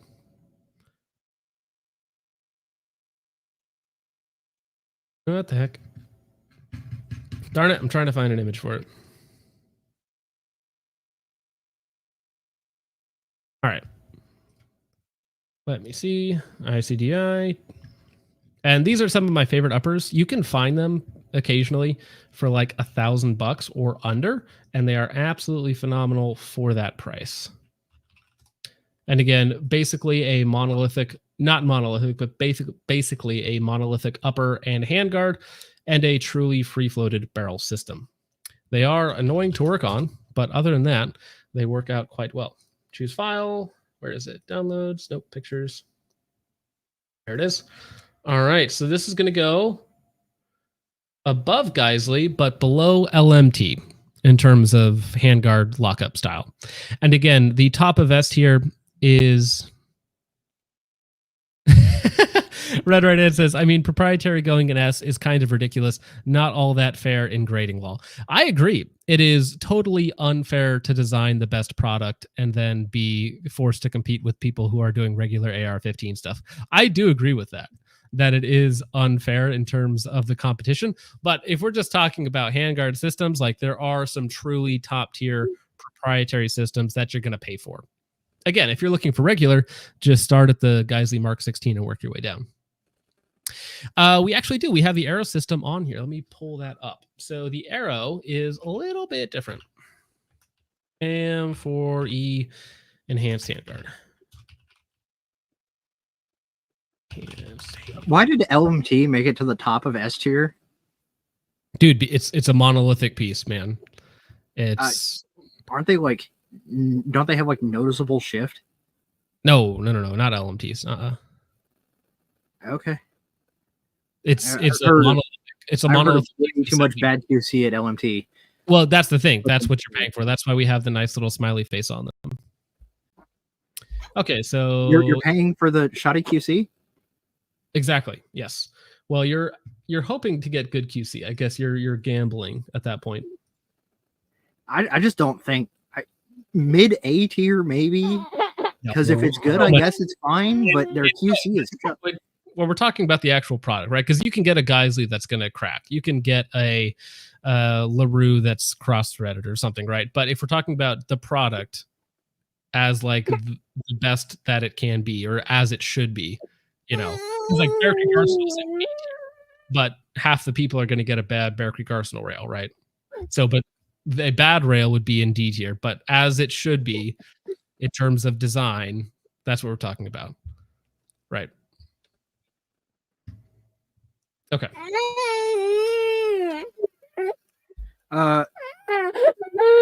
Fuck it button. Fuck it button. You asked for good. Hang on. I'm trying to find that. Fuck it button. You asked for good quality hardware to use on the AIM Sports. You want to get grade 8 square bolts and square nuts and bolts.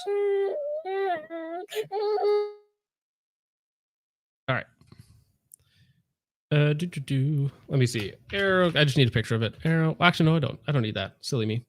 Okay. So the Arrow M5 rails. These are kind of similar to LWRC in that you can get a Arrow M4 enhanced upper or even M5 enhanced upper. And the handguard bolts to the aluminum extrusion. Now, why isn't it as good as LWRC? Well, the reason it's not as good is because it's 60-61 versus 70-75. It's also double the size. I think that the internal diameter is over 2 inches. They are very, very thick rails. They're not heavy because they're just pretty thin pieces of extruded aluminum. They're not particularly heavy. They do have a great mounting system. They have 8 bolts that bolt it to the upper receiver. And then again, you have an internal barrel nut that receiver. So they are truly free floated. So they're good, but yeah, probably B tier. If I'm gonna say B tier because they're proprietary. I don't like proprietary equipment. If I can't swap out my handguard, I'm not a fan. Why are you? That doesn't make sense to me because if you bought a bad handguard, that would make sense. But nobody would buy an Arrow M4 enhanced and be like, I can't wait to swap this thing out. Like that's what you're buying, right? So I'm fine with it being. Yeah, but what if something better comes out? Well, maybe that's an argument, but I like buying the thing for its specific purpose. So I'd probably put them in low A. I mean, you're locked into one specific ecosystem, and you don't have the opportunity to replace it with something potentially better. Not a fan. That's fine. But again, it's just a handguard that is relatively rigid, has a good lockup.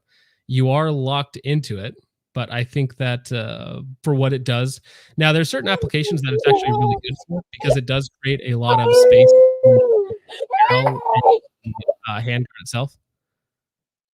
So that if you're doing like a high round count system, there's actually a lot of airflow on the inside, you know, whether or not that's a big deal to you.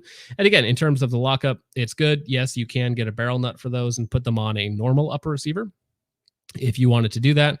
It's not particularly heavy. They used to make quad rail versions of it, but I don't think they do anything else. I don't think they make those anymore. You might be able to find them somewhere else. But in terms of what it is, I think it's fine. Low A tier for me personally, because again, if I'm buying it, it either does the thing that I want it to do or it doesn't. So if you're buying a thick, heavy, not a heavy rail, but a thick rail like this, for whatever reason, it's going to do the thing you want it to do. And if you need to swap it out, just sell it, right? Yeah, exactly. Build another one. Yeah, I mean, an upper receiver is like $50, so that's not really holding you back all that much. Alrighty, moving on. I don't think proprietary equipment should make it to S tier. Like, in my opinion, and you're going to disagree with me. That's fine. It should be, if it's proprietary, the highest it should be able to go is A. So, and this one is mid B. I mean, all right, that's like your opinion, man. No, but I'm fine with disagreeing on this because I think that you buy something for a specific application, whether or not it's proprietary.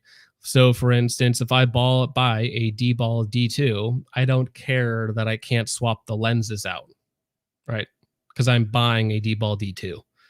You know, it's all proprietary nonsense. The only thing that's not proprietary on it is going to be your pick rail and your crane spec plug that sometimes works and sometimes doesn't. But I'm buying the thing to do whatever it is that I want that thing to do. So I think there's a place for the M4 E1 set. I think it has a lot of downsides as well, but just the fact that I can't replace it easy enough, that doesn't really matter to me. It's, does it do the thing that I want it to do in the first place? Because if I'm worried about swapping it out, I wouldn't buy it in the first place, right? So for you, if that puts it down a lot lower, I think that's fine.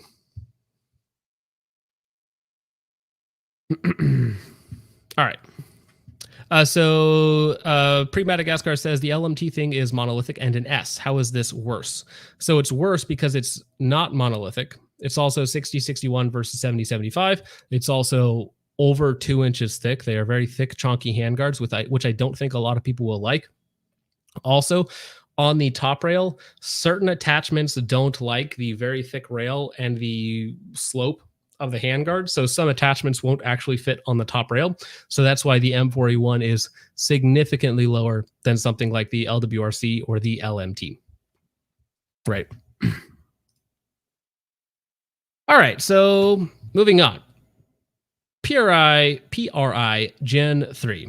These are the tubes that you see. They are very, very cloner-ish, I want to say, because you'll see a lot of these on. Yeah, this is the carbon fiber one.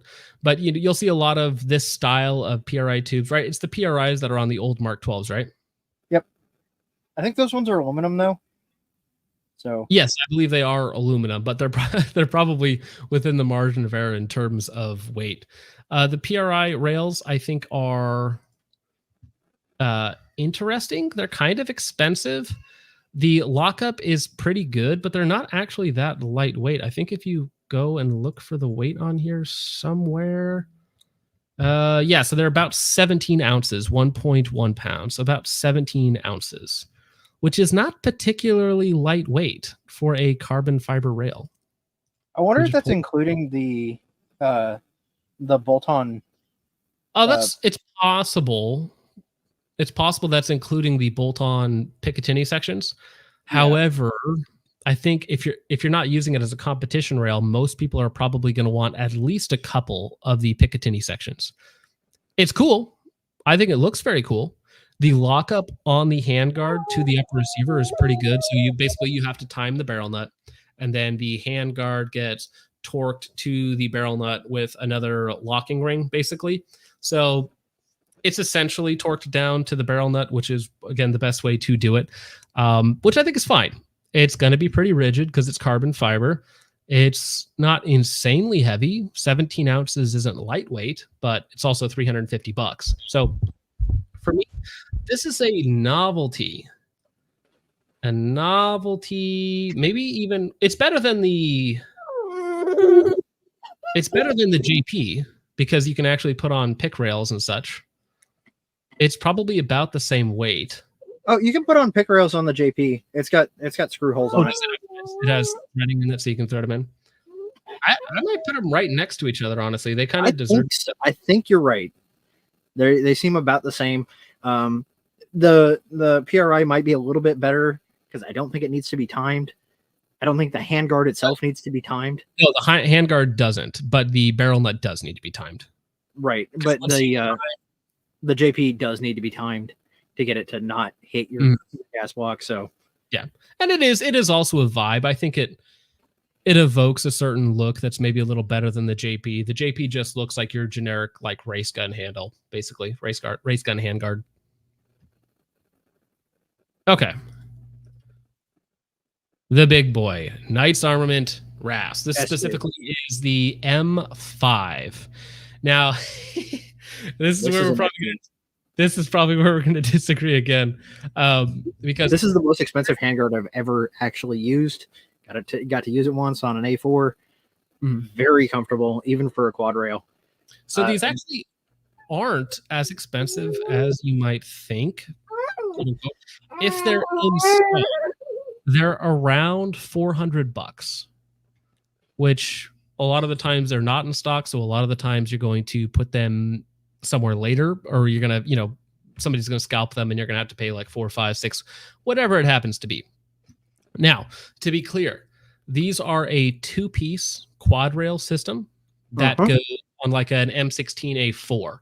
Now, Mhm. my brother, he was a Marine from 2001 to at some point, whenever he got out, I forget when exactly he got out. He was a Marine and he was issued a M16A4 with the wrists and the ACOG, just the classic Marine setup. So 20-inch M16A4 with the RAS M5. And it's a vibe. It looks super hot. It's a heavy-ish quad. The thing that, for me, doesn't put it in S tier is that it is a two-piece design that indexes off of your delta ring and your front sight block, basically, right? So it is rigid for a drop-in rail, but it is not as rigid because, again, there's two different parts there, and then they're attached to your rail system on your M16, right? So for me, even though it is a vibe, even though it is cool, I probably would only put it in low A or high B, because while they are very strong, they have a tendency to move just a little bit. So the lockup is not perfect, like as if it was bolted to the barrel nut, right? Like a standard-ish barrel nut and it was bolted to it, that would actually be super rigid. But because there's a little bit of movement that can happen, and I've actually installed these for customers, it's not my favorite, right? Now, if we're going off of vibes, off of retro vibes, S tier. It's perfect. Looks great. It does. It's the only one I've been able to shoot with a lamb attached, and I was able to make hits consistently out to, I don't even remember. I don't remember how far the night range was, but yeah, it was. I certainly think, I'm not going to say it's not good enough, because it has been used to great effect. Considering the application that it's for, which is a 3 MOA rifle, it works to the capability of the rifle. You know what? I would probably, honestly, I'm going to put it above the FCD. I might want to move these down a little bit, actually. But yeah, I like the lockup more of like the ALG, where it mounts directly to the barrel nut. Right. So I think that's fine. That's fine. I think that's fair for a $400 rail. Yeah. It is big vibes. Big vibes. It was definitely good enough. Remember, you're not the audience. You're not the market. No, I am absolutely not. You don't have Big Daddy government money. If this was a cloner build, we would be going a slightly different route on these. All right. Moving on, we have the wrist 2 for the M4A1. So now I gotta hate on the Daniel defense rails. All right. So these are the best rails on the market. Best rails on the market if you are mounting a underbarrel attachment, because they are kind of a tri-rail. So if we zoom in on this guy just a little bit, you'll notice that there are some bolts going through the rail, and then you take those bolts out and the bottom part drops out so that you can mount a underbarrel attachment. So while you might think that you have the rigidity of a quad rail, you don't, right? Because the only interconnective tissue between the bottom and the side sections is these two little bolts on either side. So it's probably better than the Knights RAS M5. Talking about the lockup, you have 6 bolts, 2 from the back on each side, 1 from the front on each side, that clamp down on a piece that goes around the barrel nut, not the barrel nut itself. So I don't actually love it all that much. So for instance, the barrel nut you time down, it has a little ring around it that the gas tube goes through. It's not attached to the barrel nut. And then that is what you clamp the actual rail down onto. So again, it's designed to be used with an underbarrel attachment. Since I'm not cool enough currently to have an underbarrel attachment, I would never choose it over almost any other quad rail on the market. So when are you going to get a 37 millimeter flare launcher as an Or underbarrel attachment? well, because I can get I have to form one a destructive device, don't I? Because I could form For one a a destructive. 37 millimeter flare launcher, that is no, you don't. No. But if I wanted to get a 40, I would just have to form Yeah. one at the NFA and have it a registered destructive device. Right. But you can with the 37s, they're all flares. None of them are destructive devices. So right. Now that I could, that would be a cool video. Now the other problem that I have with the hey Chad, if I'm wrong, let me know. Is the wrist rails are $500. They are $500. I think they are currently one of the most expensive rails on the market. I'm sure there's some custom rails out there that are more, but the wrist rails are very, very expensive. And I am a certified poor, so I think it's a little ridiculous. Now, we'll go ahead and talk about the wrist 3 as well. So the wrist 3 is the wrist 2, but with M-LOK instead. So basically everything's the same. So it's still a 3-piece design. So you have this back collar that bolts the down onto the handguard. You have a piece underneath that and the barrel nut, of course. Then you have the 2 bolts come out, and then the bottom of the handguard drops out so that you can mount an underbarrel attachment. Now, M-LOK versus quad, you save a whopping 1 ounce, a single ounce between the quad rail version and the M-LOK version. How much of that is a beefy barrel nut? It's a steel barrel nut, but it's not that big. If you look at the wrist rail, there is a lot of material there. It is very, very thick. So most of it's honestly aluminum. So I want to say, if we scroll down here, the weight of the wrist 2, or the wrist 3, sorry, is 16.61 ounces for the 12.5-inch version.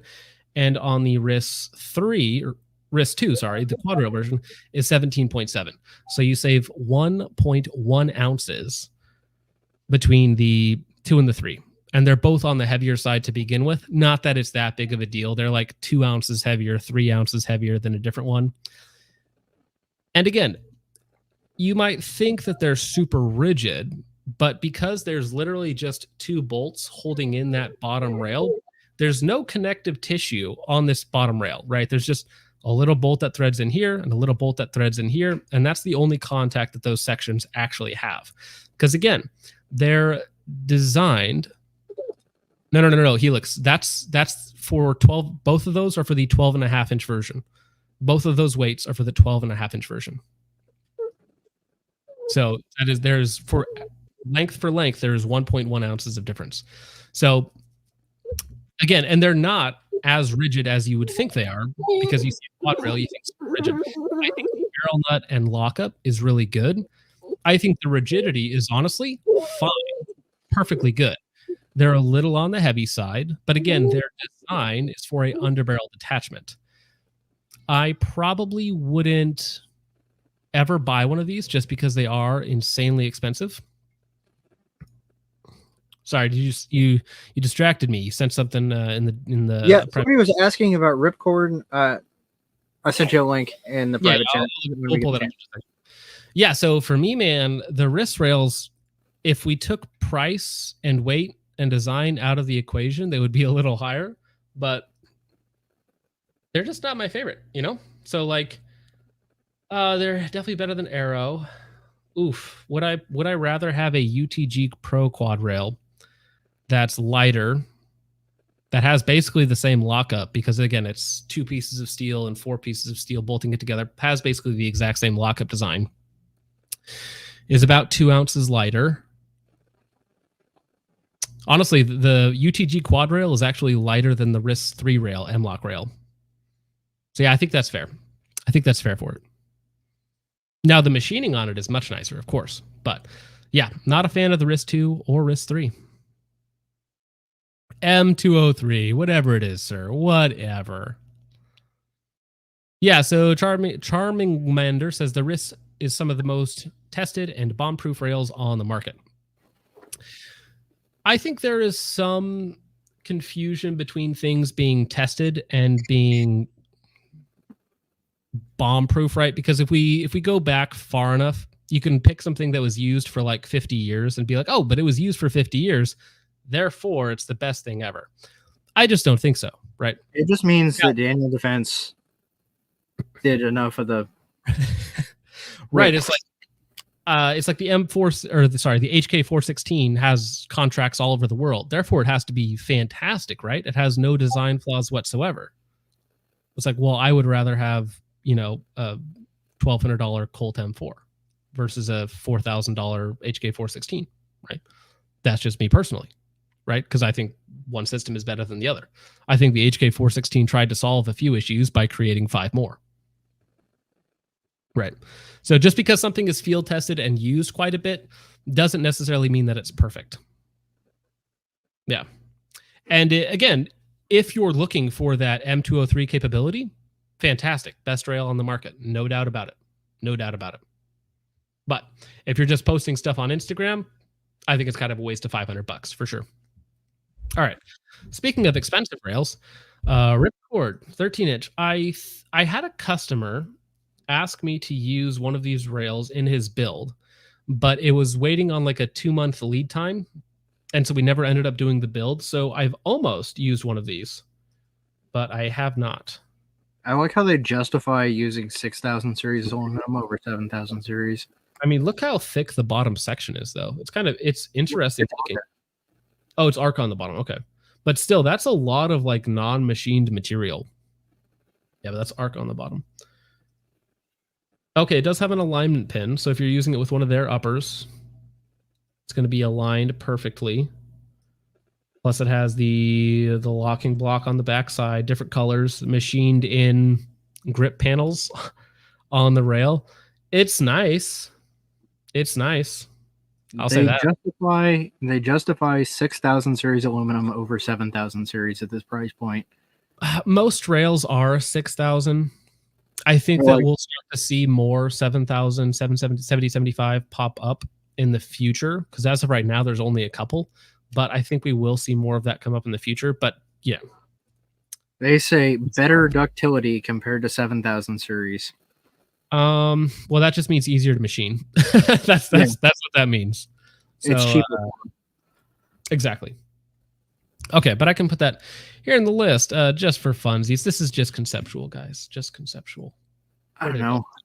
I'd put that one below CMT. Maybe it looks nice. I would put it above there. I would probably still take it above the Daniel because it's probably lighter than the Daniel. I personally wouldn't go with the Arca version. I'd probably put it above CAC. I'd probably put it above BCM. So yeah, I think that's fine. That isn't Arca? Yeah, they do. Okay. Yeah. LDRA is not Arca. Yeah, so just stand in for the non-Arca version unless you like Arca. But I think it looks fine. Conceptually, it looks fine. Okay. That was just the first one that I clicked on, so don't shoot me. All right, so that is all. Oh wait, we do have. I said I would talk about it, so I will. We have the PSA Saber Rail. This is, what do they call this thing? They call this thing the QDSM rail. Pull that back up again. Oh, shoot. Can I save this? Hey, they let me save it. That's nice. So this is kind of a Geisley Mark 8 knockoff. It has a very similar profile on the sidewall. It has a little bit cheaper or simpler of a locking mechanism. So you do have a steel block that has like 2 little forks on it that then dig into the barrel nut as you tighten it down. You have steel QDs. You have the same Geisley Mark 8 profile rail. So you have M-lock at the top of the 45-degree offset and, of course, 3, 6, and 9. None on the bottom, which you don't really need. It's kind of a wide set rail. So if you look at it this way, it looks kind of like a plus sign, right? It's kind of a wide rail.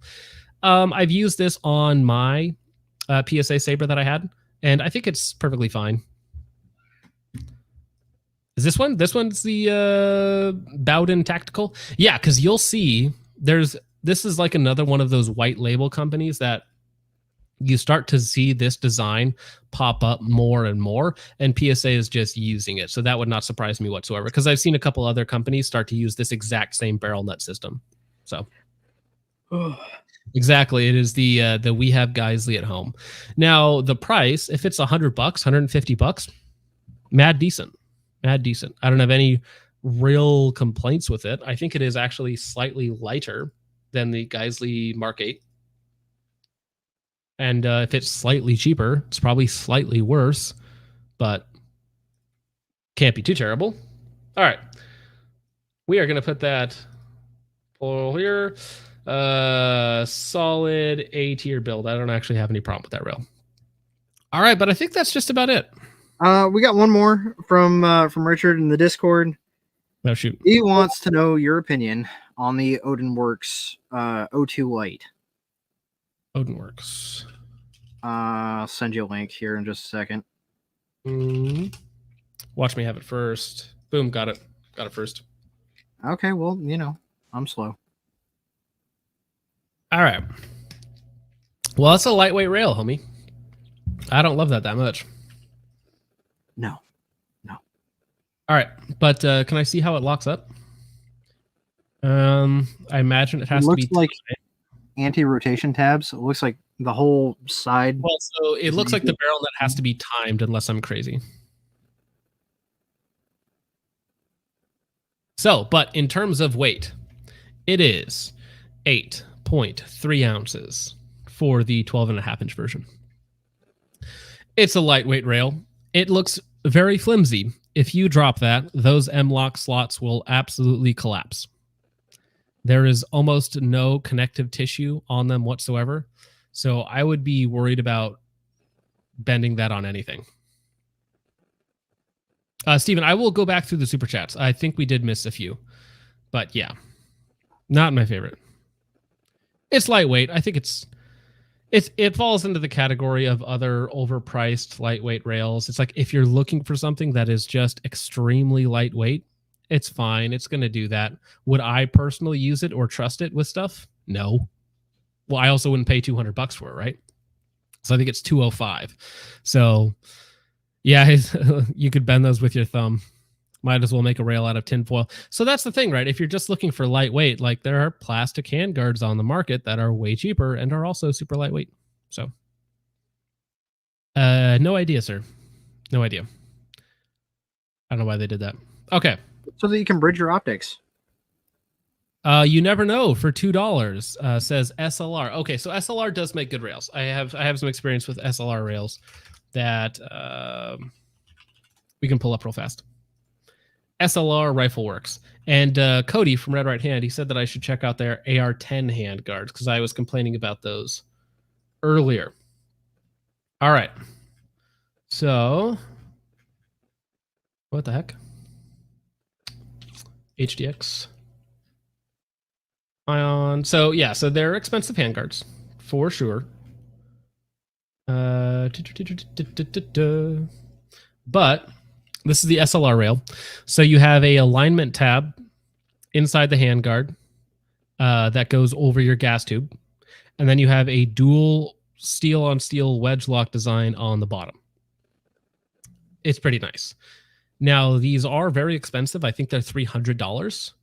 So I would probably still prefer a Geisley or some of the other rails more than these for the money. But this rail with hardware is 10.9 ounces. So it's a mixture of like good lockup, usability, and being very lightweight. So it's making some trade-offs there. Very expensive, $300. They make some other even lighter rails, like the what's the one that I do? K-Tactical, the anime company that I've done reviews for. They use the SLR rails, but they use the one without the pick in the middle, so they're even a little bit lighter, right? So they have a bunch of different variations of these handguards. The base design is good, though. So I don't have any problem with them. I just probably wouldn't spend $300 on them.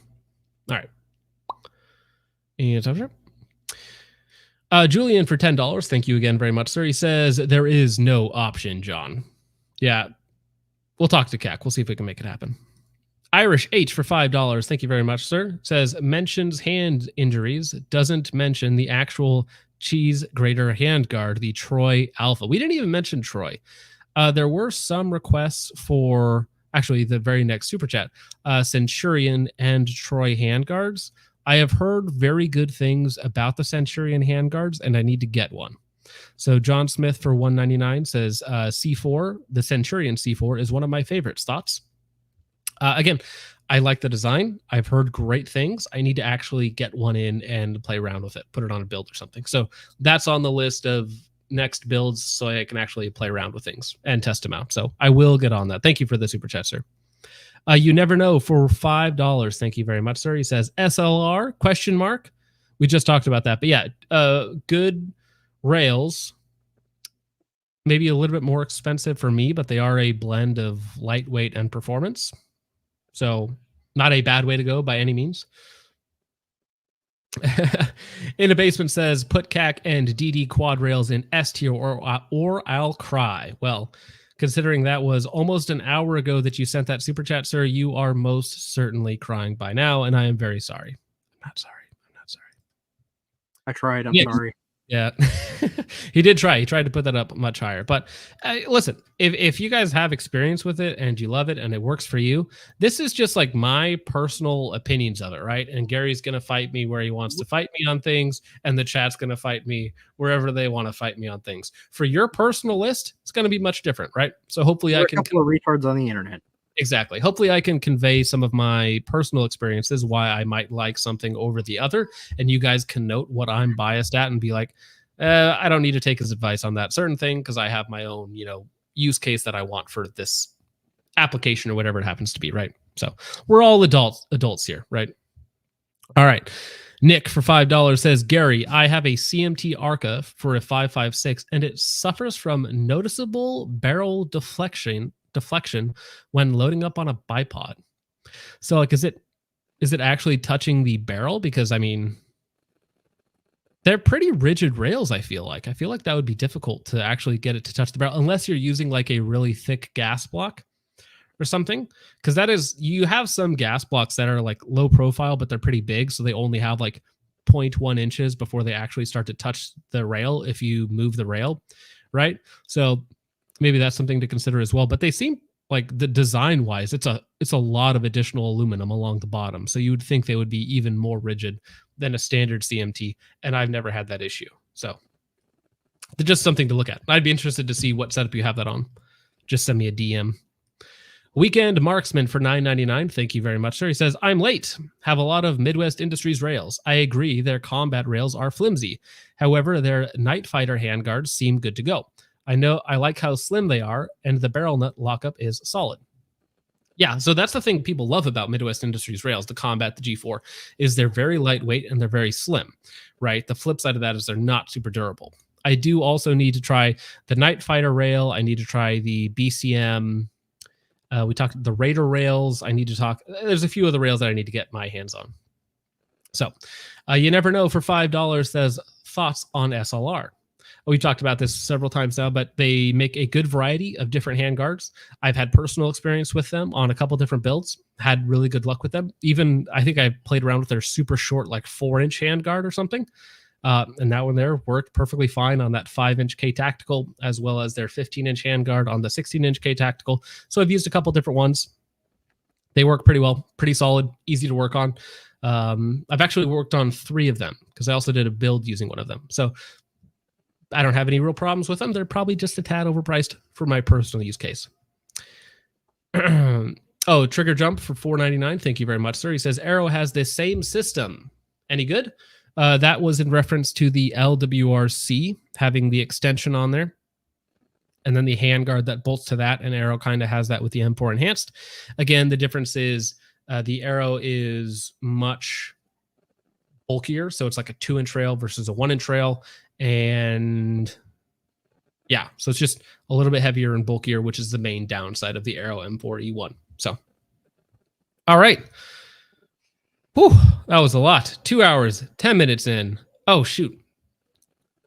Bro got felted the entire stream. Thoughts on SLR? Agreed. Gary sucks. Stating for a friend. Ouch. Gary's getting roasted at the end. I will, Pat. You asked for it. XDev group. I know. I've seen that in the chat several times. So I do try and pay attention to the chat as much as I can. Because I've talked to the guys at XDev group. I have one of their barrels. XDev group. And their handguards are very interesting. Oops, shoot. XDev. That's not right. XDev Trident. Okay. Let me pull this up for you guys because this is interesting. Oof. All right. Trident. Where is it? Where the heck isn't? Am I crazy? All right. There it is. X2 dev group. That's the one. Okay. Yes, I'm over 18. All right, guys. So this is a Halo product. So when I tell you that this rifle is $3,000, understand that this is a concept Halo product, right? Very, very expensive. This is from X2 Dev Group. This is a very interesting handguard upper receiver design. So the handguard mates into the upper receiver, and then it has a single bolt holding it in place. So it's not monolithic. It's not necessarily proprietary because it has an exposed barrel nut that you can take off and put a different barrel on there if you want. But this, when they form together and get bolted down, is essentially one piece. So it is a very interesting way to mount a handguard. And again, you can't use this with other handguards. You can swap the barrel though.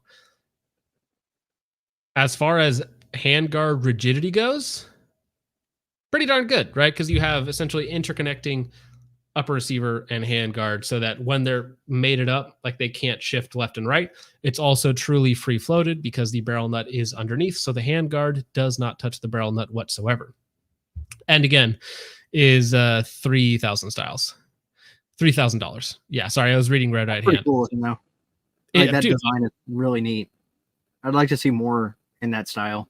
Yeah, because I like the interlocking, right? So Geisley does it really simply with just like a little tab that indexes into the upper receiver. A lot of companies do that sort of thing, but having the whole handguard and upper receiver mate into each other is interesting, right? Now, would I pay $3,000 for this rifle? No. It's a Halo product. It looks very cool. It is absolutely not for everybody. I mean, look at the way the controls are molded into the upper and lower, right? I mean, if it was just the upper receiver by itself and it was like, I don't know, $600, maybe that's I mean, because look at this thing. This is a interesting piece right here. So you have true ambi bolt catch, bolt release. This is made over in Idaho too. So this is actually, hey, Cody, this is in your neighborhood. You should go check them out.